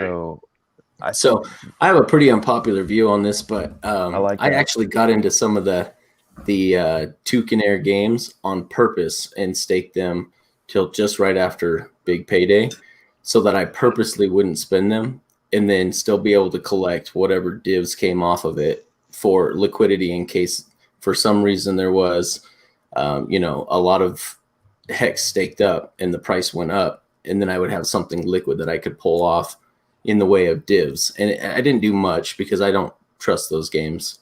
But I'm already in profit because I decided to get in as soon as Trabon actually got on the stream with Richard Hart. I said, okay, I'm gonna put 10% of my stack there, and I'm just gonna collect the divs and use those divs as the liquidity. I wouldn't recommend doing it now at this time, though. If anyone were to ask me to do that, I think you're too late. Right. Yeah. I have no idea. I know I've heard of Tokeneer, but I have no idea what you're talking about.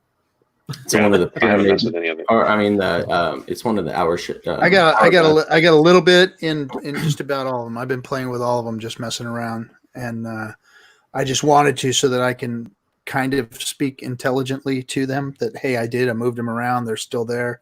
Nobody's exit scammed other than that one, pool game. Some of them are set up worse than others. Some of them are outright just worthless.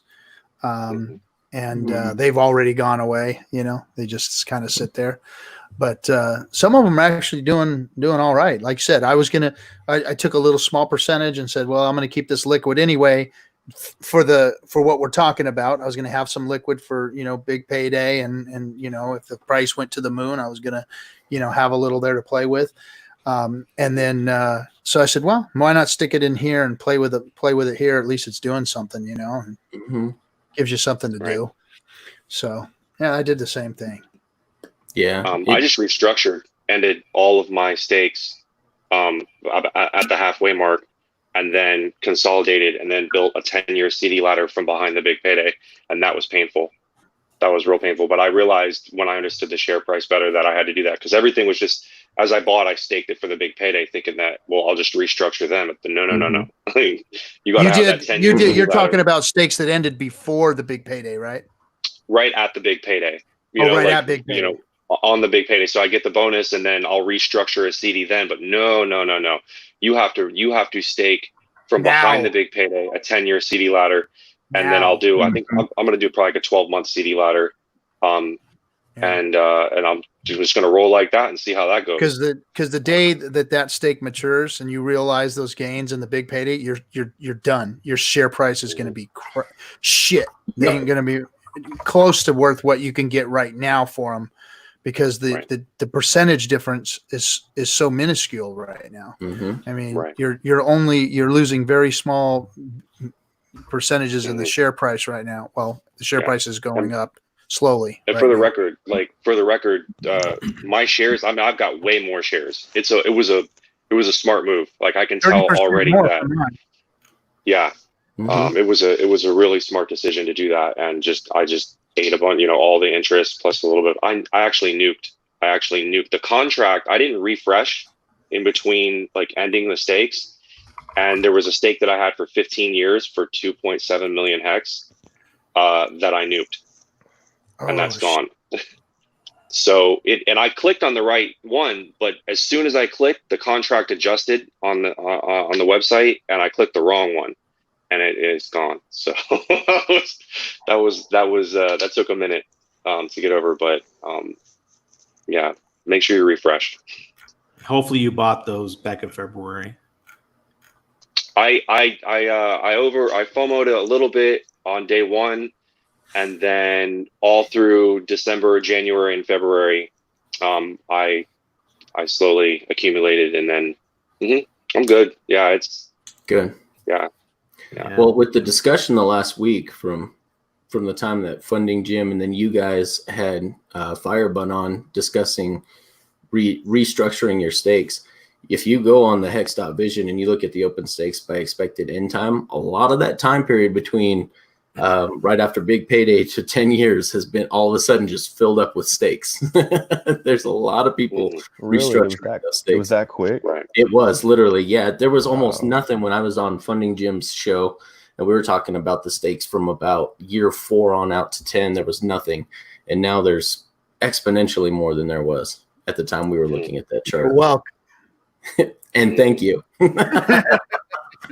Yeah, I already had that in my head. I had pretty much my whole stack that wasn't in the games expiring probably 10 days before, and I wanted to front run everyone with restaking out past the big payday.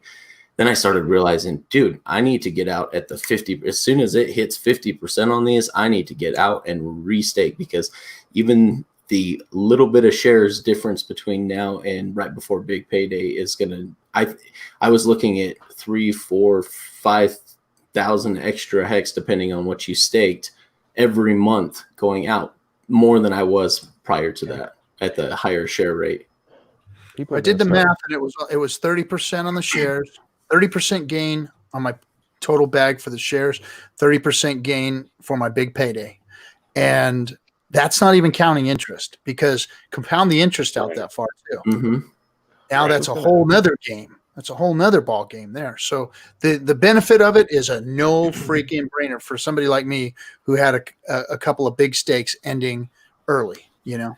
That's got to be the catalyst that we're looking for, is people are going to start understanding shares. That's the only thing that makes any sense for this like just catastrophic price increase is people are going to start understanding shares, and they're all going to start understanding it at the same time. Well, you said it best, bro, when you talked about the double halvening. I mean, what's up? Explain that to everybody, because that's really the key to it, is that on big payday, your fucking share price gets nuked. I mean, it's nuked. And you know, it may even be more severe than that, because here's the thing. These long terms, I was only using that double halving analogy by using the baseline 3.69% reduction, but nobody's going to be seeing 3.69% interest anyway that has any significant stakes. It's almost oversimplified. Like, yes, like on a very basic level, the double halving theory it is true in a very basic sense, but it's almost oversimplified. What's really going to be the most tragic part of big payday is everybody is going to lose the ability to lock in massive amounts of shares over the long term. That's going to be more catastrophic than the double halving. There's just so many different factors interplaying into this, and I think people are going to start coming into a realization of how all of these different factors are going to work together and make it so it's going to impact everyone so negatively he doesn't get in before big payday. And I think the pump is actually going to happen before big payday, because everybody's going to try it to get in and lock in that share rate. Before I was thinking something different, maybe after big payday, blah, blah, blah. I think what's going to happen is everybody's going to understand shares before big payday, and everybody's going to start trying to front run each other. And it's just going to result in this, like, it's just going to be like an avalanche effect of people trying to front run each other so they can get the best share rate. Yep. And you're never going to get a better share rate than right this very freaking second. Yeah. Never again. This very second right here is the best share rate you're ever going to get. You assholes are going to make me unstake. Do it. But imagine, let me try to explain this. Like, imagine if okay, I really want to try to explain this because it's important. It's just hard to put it into words. Imagine as we're moving through the year, imagine that, you're messing me up, man. This is hard. You're messing me up. Imagine as we're moving through the year, as the price is going up. Let's assume that the price has gone up 2 cents, 3 cents. Oh man, this is making sense. I got to explain this to y'all. 2 cents, 3 cents, 4 cents, right? As the price moves up, there is an incentive for big whales to end early. Okay. As the whales end early, as they end, they're spiking the share price in real time, which would cause more people to want to buy in at the same time because they're trying to front run these whales that are in staking early. As they in stake early, they're prematurely boosting the share price. A premature boost of the share price is making people buy more, which buying more causes more people to prematurely in stake, and it causes the share price to skyrocket, which also causes the price to skyrocket. That's the only thing that really makes sense for this theory, like for this 33-cent type theory, is for this self-fulfilling loop of early in-stakers prematurely boosting the share price. I think that's got to be what it's going to happen. I don't know. That's going to take education. It's going to take us educating. It's already starting, and it's because of the realization as we get closer and closer to big payday, as the share price becomes more and more relevantly important to all of us. We see the difference in that share price right now versus what it's going to be like after big payday. It's the realization of that's making people do what they're doing now. Does that make sense? Like, imagine everyone that, how we have this massive candle of people that are unstaking on November 9th. That's going to shrink. Imagine if those people start in-staking, like, imagine that the price goes to 2 or 3 cents and they say, you know what, screw it. I don't even want big payday anymore. I got so much money that I'm just going to in-stake it now. If that big candle from November 19th starts in-staking before big payday, this exponential share price increase that people are talking about, it doesn't have to wait until November 19th. It could happen before that. And if people start in staking, they're going to start like racing ahead of each other, and it's just going to become. Does that make sense? Like, am I able to convey that in a way that makes any sense? Yeah. So, but what I don't understand is how can that affect? Because the share price is pretty much set in stone until big payday, correct? No, it's based on biggest ROI ending ever. stakes ratchets the share price up. If a monster whale today, right now, if a monster whale emergency instakes and he makes a really, really good profit today, he can wreck the share price today. We don't have to wait until big payday. He can wreck it. The new lowest share price is based on the highest ROI up to date.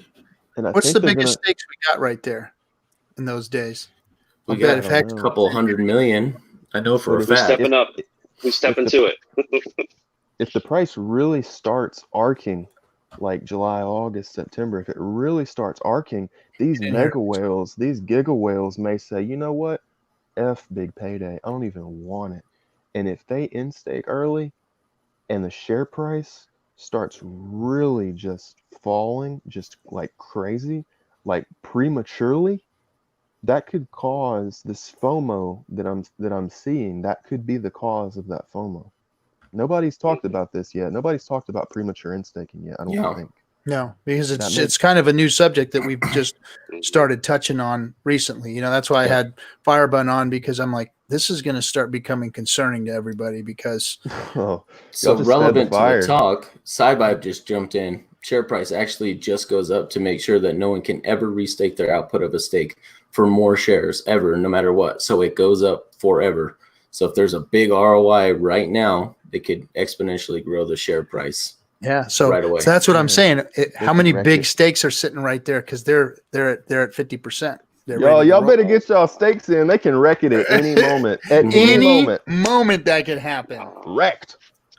People are like assuming that everyone is going to wait until big payday. They're assuming that everyone wants that 200%. But here's the thing: if price does another 100x from here, that 2x. They may not care about that 2x anymore. They may be like, my big payday, I don't want that crap. Let's get out of here. I think that's going to happen, folks. That's going to cause epic FOMO if the share price starts ramping prematurely. People are going to get scared. Fuckers. Now I have to unstake. Got to take the hit for the long run, right? Yes. We're just waiting for one more to hit. You're going to have a CD.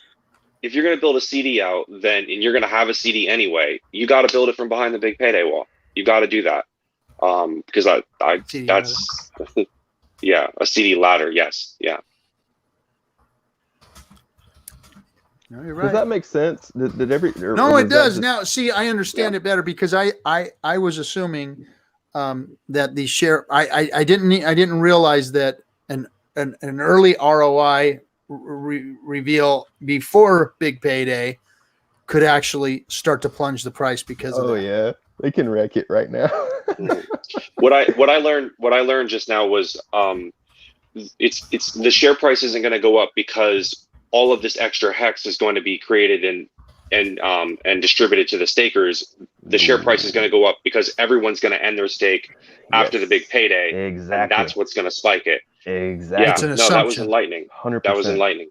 Mm-hmm. See, I assumed that when Kyle showed us that graph, I think it was a couple weeks ago, he showed us that graph going up, and she said, "Oh, this is the big payday day," and then after the big payday, you're going to see that nice little jump. I assumed that was a set date where we're going to see a jump in the price of the shares. Right. Yeah. No. It's whoever gets the ROI. See what I'm talking about? Now people can get ROI. Now people can, they're past 50%. Every day there's a big enough stake there. That's what I'm wondering. You're gonna have to look at that. You're gonna have to look at that good texture. You're gonna have to see what kind of stakes can pull out. This is a really good episode, man. This is a revelation. So it's the stakers that actually determine this catastrophic rise in share price. It's not big payday. It's because the stakers all chose to end their stakes after big payday. It has nothing to do with big payday itself. Nobody assumed that anyone would end stake before and make that something that's what's coming. They're gonna start racing against each other. They're gonna start, you want to end stake now? No, I'm gonna end stake now. And then they're gonna it's just gonna be like a freaking avalanche, just like a domino set coming down, and everybody's gonna. We got a Richard post. As long as it was required to make sure he couldn't get more shares with the output of his closed stake. Yeah, there's gonna be some math involved, and he's thought about this already. He knows this. Fucking Richard's always thought about all this shit, man. Yo, he's got some weird stuff in there. Why do you think he's got this thing for 353 days? That is the weirdest freaking number on the whole planet. He couldn't have made it 365. No, he made it 353. 353. You got you got to rethink your years and shit. Yeah, there's some magic in there. That was not an accident. He didn't do anything in this thing by accident. I promise you that. No, I mean, and you see some of the transfers of some of the amounts of transfers. There's some other codes in there and stuff too. Hey, Richard, if you follow me back on Twitter, I promise I'll be good. I swear. I'm sorry, Papa. I'm sorry. I messed up, man. I messed up. Give me a third chance. Oh man, yeah, this is cool. So no, it's gonna be interesting. But like, who just said, was that Randy or Kinetics that said you saw that stakes were coming out and restaking or whatever? I was watching it from the time that I was on Funding Jim's show when we were discussing different stake theories, and then I compared it to what I saw on the same Hex.vision chart today, and a lot of those stakes from year 4 to year 10 started filling in quite a bit. Actually, it's crazy. They're exponentially larger from year 4 to 10 than they were just a couple days ago. And I noticed after the 10-year mark, you're starting to see some lines there too. Yeah, you are starting to see. They really piled up on year 10. So it's almost double the amount of stakes ending in year 10. I'm guilty. I was one of those people that put everything I get now is going 10 years, and because that's the max for the longer pays better. So that's why I was choosing the 10-year mark. So Hexologist on his stream today, I believe he was showing that that website, that Hex Vision website or something like that, that it was March 2021 was the second big spike. So there's like a big spike on November 19th, and then there's a big old spike on March. When that ends, yes, it is. And then you see them taper off through April as well. Okay. So if both of those in combination, because if somebody started staking in December of 2019, if they emergency in stake that March stake, they'll still collect ROI if they do it in September or something, or August, even in August. They may front run that much. I don't know. They're going to start front running though. That's why I'm thinking that we're at the end of this dip that we're in. It's not going to last that much long. These people are going to start front running each other to get in. Oh, man. I mean, the funny thing is the people that understand this, how much dry powder do they got left? You know what I mean? I don't know. Right. I mean, right. And I don't know that many people know about it yet. I don't know that many people in the crypto space know about it yet. Well, no, because we're just figuring this shit out now. Mm-hmm. Yep. Right. They're going to, I think it's going to be really obvious on the front page of go.hex.win/stake. That big old share number is just going to really start going down. Mm-hmm. I mean, look how long it took me to make a video, guys. I was scared to death to talk about Hex because I just didn't feel like I was knowledgeable enough. Well, maybe this stuff starts snowballing. Like the number of the amount of community involvement seems to have really picked up in the last week or two because we're not so obsessed with price. We've had a little bit of a lull in the market that it's like, okay, let's get back to building a little bit. So maybe what's happening now is we're starting to build up the social community a little bit during this lull, and this is going to really start to show its effects, say in the next month or something, and everybody in mass. With all of this building that we're doing now, everybody in mass is going to really start learning about shares in July. Right. Yeah. Right. And lots of the cool thing is that the community is backing each other. You know, everybody, all the new YouTubers, everybody's getting involved. Everybody's kind of getting behind one another. You know. Let me say something, okay, guys. my don't do it videos- again. Don't do it again. No, I'm not sure. No more horse jerk offs. No. All right. So my videos on YouTube, I usually get between 50 and 100 views. I've never been a big YouTube. I've always been an article writing guy, right? I'm a blogger. Mhm. And this one I made 2 days ago. It's already up to 252 views. People are hungry for Hex, guys. They really are. Oh, they wow. want to know information. Mhm. Oh, yeah. That's amazing to me. Mhm. That's 2.5 times my normal view Look at- count. We've been Right. on for 3 hours, and then we got 92 people watching right now. Yeah, people Right. are hungry. We've only got 630 viewers. It just dropped like 10 people just now. But so many people are tuning in and watching it and getting involved and getting in the chat rooms and supporting it and coming on the show. And it's freaking cool, man. The community is really coming together. I'm digging it. I haven't missed a night of Hexologist in 2 months. I haven't either. We got Hexologist in the chat. What's up, Hexo? Hexo. Again, send him the Hexo. link. I was hoping he was going to come join us. He doesn't My want to have kid. to take a shower afterwards. I got my 2-year-old yells out Hexologist at 6:30 every night. Hexologist. I'm like, oh my God, my 2-year-old. He's such a nice Love guy. it. He's so fun to watch. I watch him every day. He's the It's best. fun. He's the best. What's up, dudes? He said. There he is. What's up, There he is. Hexo? Mhm. We're trying to get that FOMO going, Hexo. We're trying to get everybody to know what's going on. We're coming up with some new FOMO. Coming up with some new FOMO. plans. What do we call FOMO when you have to lose money to make money?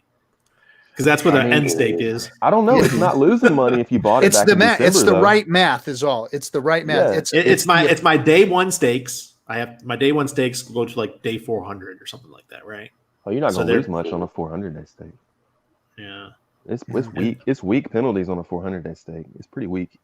Yeah. Well, mean, calculate there's it no first. penalties once you've realized 50% of it, though. Mm-hmm. What we're at? You- What 190 right now? 194. No, 194. Yeah, we're beyond that. You got 6 days left, Randy. You're home free. All right, cool for that one. Then I got one that's a day 600. It's like I have Ooh, half I a wouldn't million touch Hex. Leave the share price That alone. one was. I wouldn't. I don't that want one. to touch that one. No, I wouldn't touch anything that's in Yeah. 2022 or Alright. beyond. I wouldn't touch it. No. Right. Something that you And can you believe, guys? 50%. I know Hexologist. You guys you've been using referral codes a lot, but I did my referral codes back in my article for Crypto Daily before the launch of Hex, right? And I had somebody. I got 500,000 Hex off that one referral. Wow. I was like, Wow, bro. hell to the yeah. That's a foul one there, bud. Nice. You guys out there can use our referral link also for the show. And that's going to be going right back to the community. So it's there for you to use, or you can donate. The addresses are down below. Comment, like, subscribe, all that good stuff too. Dude, I'm shilling it, man. I'm shilling it to all these OGs, and I'm doing my best. You know, I don't have it. I don't care what they say. I don't care what people have told them. We're I'm moving. like, look, I'm like, get in this, guys. And I don't want to be, if I'm there from day one, I don't want to be the person that they go to later on and say, Randy, why didn't you tell me? And you've been there since day one. I want to be I want to be the guy that says, I told you so, motherfucker. Mm-hmm. I Right. told you so. Yeah, you did. That's what I'm doing. Like, all this stuff that we're talking about, like the stuff with the potential for emergency early in stakers starting to pile up. Like I realized this maybe a day, maybe 2 days ago. And as soon as I actually realized this, I pretty much FOMO staked a lot of my coins just because of realizing this. Because it really made me scared. Like, whoa, this share price is actually not set in stone to be good until big payday. Because like right now, if you count it down, big payday, if everything goes as it's supposed to, it'll go down maybe 89 million by big payday. You'd be at 89 million. So the difference between today and then is like 5-10%. It's not really that big deal, but that's not promised. So when I realized that a couple of days ago that 89 million on November 18th is actually not guaranteed, I'm like, all all right, you got to actually stake. You can't actually be waiting for that date. You're scaring the whale right now. You're scaring the whales. They the whales should be scared. They should be scared, whales. I'm gonna tell you right now. Tell my secret, man. Now I got to do it now. I wouldn't be surprised you don't see one happen right now. Right now. Look, watch it. I put out charts on Twitter, and then within 10 minutes, a whale comes and does whatever the heck my chart just said. Like, I've seen it happen so many times. They're watching us, folks. They're actually watching us and making financial decisions based on my world-class financial advice. He's scaring me. Y'all should be scared, folks. Y'all should be scared. This drop, locking it up. This drop on Big Payday, I'm gonna go ahead and put on record now. I think that some of those are gonna try to front run Big Payday. They're gonna say screw the reward because the price is gonna be so high by then. They're not gonna care, and they're gonna front run Big Payday, and they're gonna end early. Ooh, that's scary.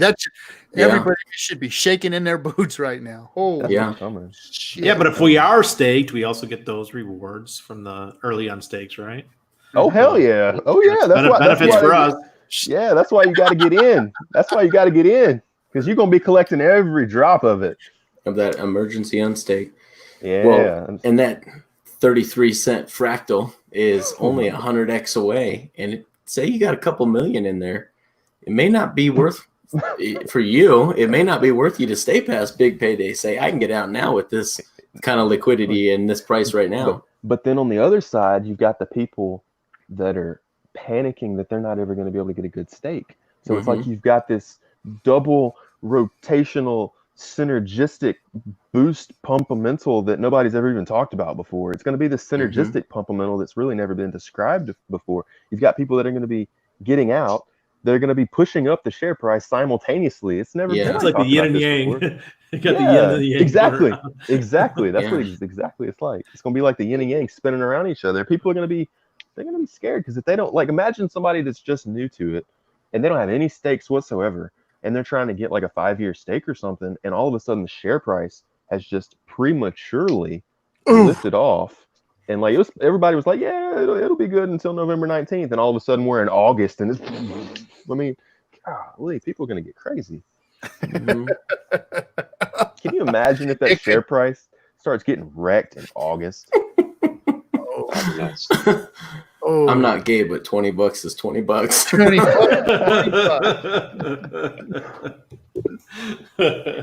This will be cool. But the thing is, we didn't even start talking about share price until what? A month ago? Yeah. Right. Well, I wasn't seeing it anywhere. Yeah, I mean, we were talking about it. Just know what the fuck we were talking. We just didn't know what we were talking about. I was like every stream. I was asking Richard about the share price, and he was getting. It was that call they did with Kyle. Stupid motherfuckers! What the hell? Yeah, and then I had Kyle come on and had him explain it, and then I slowly started to understand it. And then Good Texture when he did that Havening deal. That really put it into perspective for me. And then I was like, oh, wait a second. And now I just had another real revelation tonight with this whole thing. It's like, okay, so, and I knew that the key was always in the share price. The share price is really the key to this whole thing, and that's where the real gains and the real wealth, real wealth in year one is going to be made is in you capitalizing on that share price. A little guy can capitalize greatly on the share price in year one during the launch phase. And then, it's going to take whales to do what you did with your little bag as a little fish in year one. It's going to take whales to equal what you did. And you will be like he says, that whale thing, I'm going to make new whales. That's what he said. And I think that's what we're all. I don't know if he figured that we'd be smart enough to figure it all out. He might be sitting there going, "Oh, you guys are fucking just." Maybe we got it wrong. I don't know. This is the slum stream, bro. This is gutter tramps right here. But how many months ago was it that he was talking about the discussion him and Kyle had that actually the rarest thing in Hex is going to be the shares? Yeah, he's always said that, but over my head at that point. Yeah, okay, whatever. Yeah. No, I want my number of Hex is important to me. That's what's important to me right now. Yeah, that's all I cared about. I was like, bunch here, and a bunch there, and a bunch. Yeah, I got this shit. Share smears, you know. And then all of a sudden, I'm like, oh fuck, I fucked up. Oh shit. No, wait a minute. And how about I'm looking at you know a shitload of money when it could be a holy motherfucking crap load of money.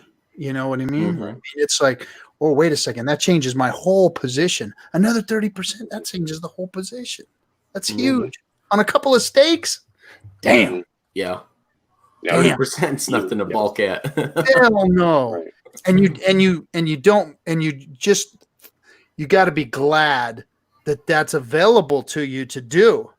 Why was this even available for us to do? You know, okay, so if you do 50% of your stake, you can get your principal back. Now do what's right with it. You know what I mean? It's like it's like set up for good behavior, to reward good behavior. And he said that too before. You know, I built this thing to set up good behavior, to make people do the right things. Okay, so you guys that want to, you know, claim for 352 4 or 5 days. All right, I'm going to give you one more out. And if you figure it out, lucky you. There you go. At 50%, you can fix this. You can fix it. You can fix your mistake and do what's right and put it out there some more years and really capitalize on it and do what I'm trying to show you how to do, which is stake, put it out there further, invest. You know, not do this trade, not be a regular crypto person and trade and get out, dump and all that. Let's show you how to really do this and take care of this well. So it's brilliant. It's brilliant. If that's indeed what he did, which is probably, he keeps saying that's what he did. He keeps saying that's what he did. So for me not to believe him would be stupid to sit here and say that. You know what I mean?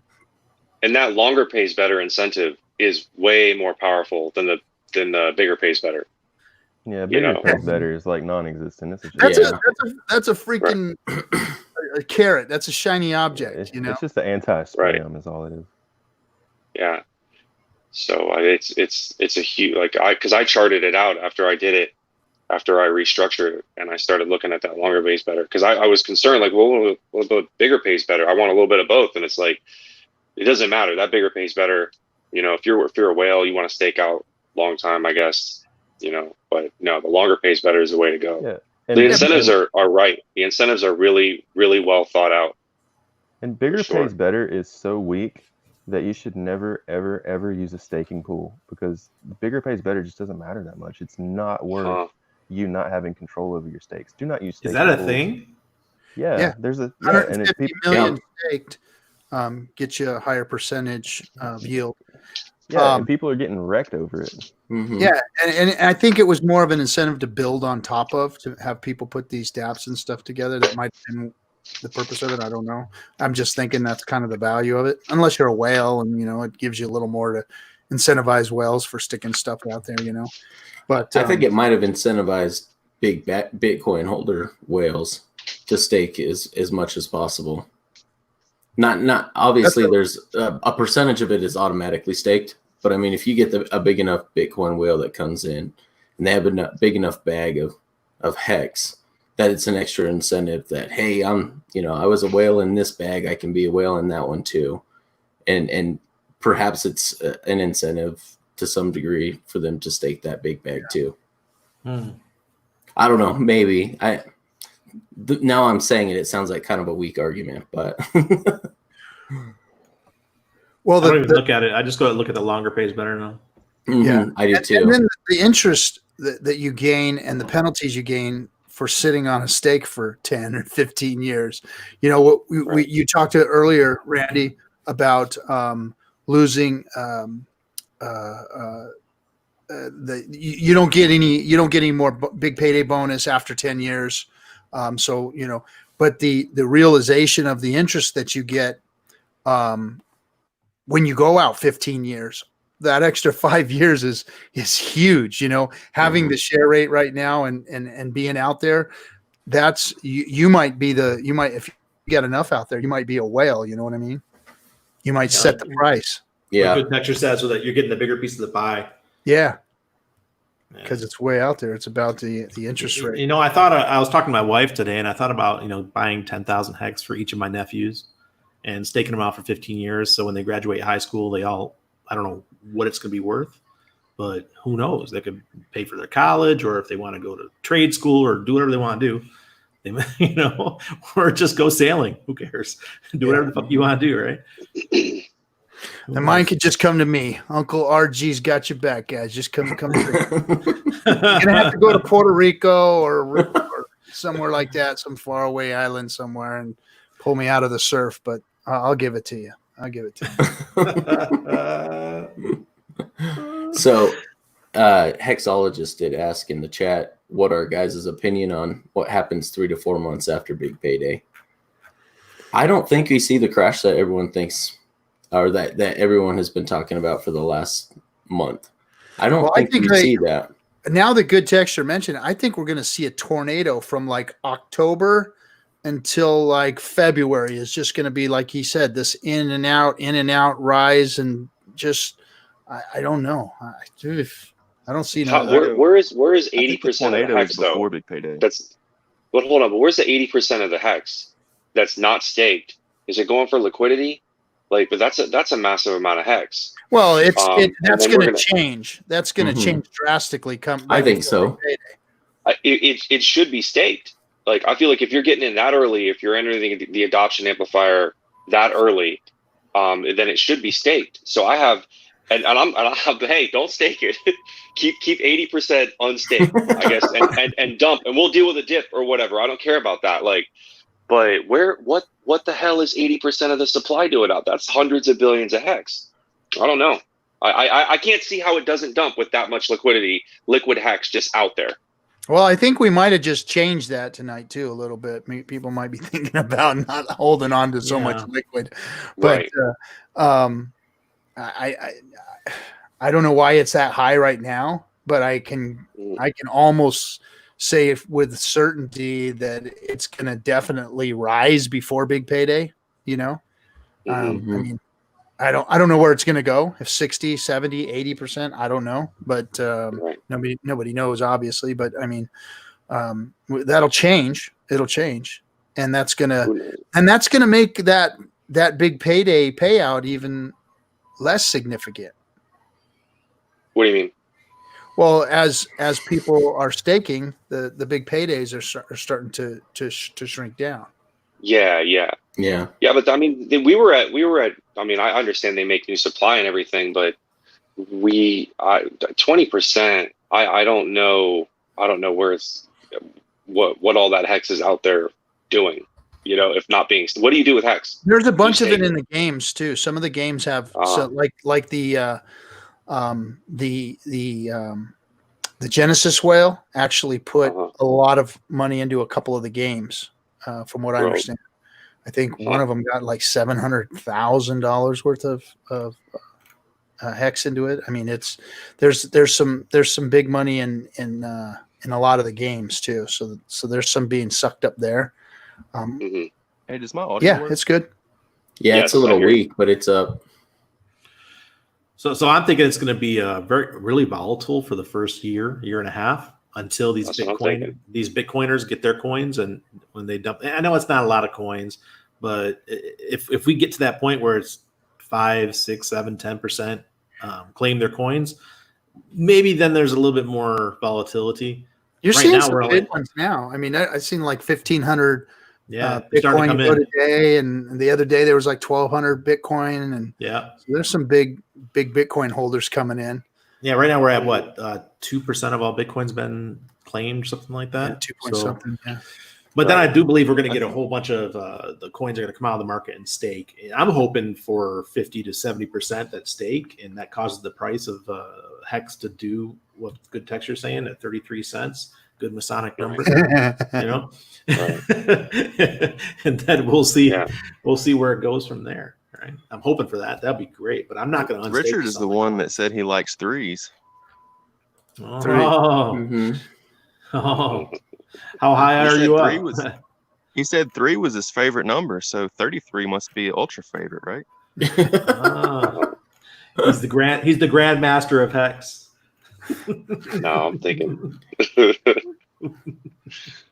No, I think a lot of the Bitcoin claimers I don't see them having very strong hands after the big payday, especially if price goes up considerably. I don't see them having very strong hands. No, they're gonna dump. Yeah, massive learning curve. Don't care about a CD. Don't care. I'm not in crypto to lock it up, kind of thing. Yeah, like it's. Yeah, y'all notice how the bottom was day 33. Yeah, pay attention. Day 33 was the rock bottom. I bought that day. Fucking Masonic shit, man. We gotta start listening to you conspiracy theory motherfuckers more. Masonic numbers 369, all that shit. Yep. Start staking for 3,690 days. 3333. June 15th. So June 15th is 33 days after the top.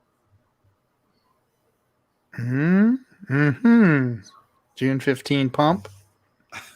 So do you sit around with a calculator all day when you do this shit? Now we're getting all crazy. All right, man. You guys got anything good we need to talk about, or we need to close this up because we've been on for 3.5 hours, man. Shut it down. I'm gonna shut it down. You guys, thanks for coming on the FN Hangout. We had a great time talking about a bunch of crazy, cool stuff and I just have fun with you guys, man. I know what Randy's gonna go do. Yeah, she's in the other room.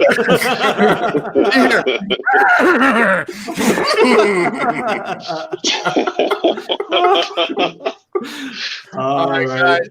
Everyone have a good one. Peace out. See you guys. Have a good one. All right, guys. Later. Later. That was a good show.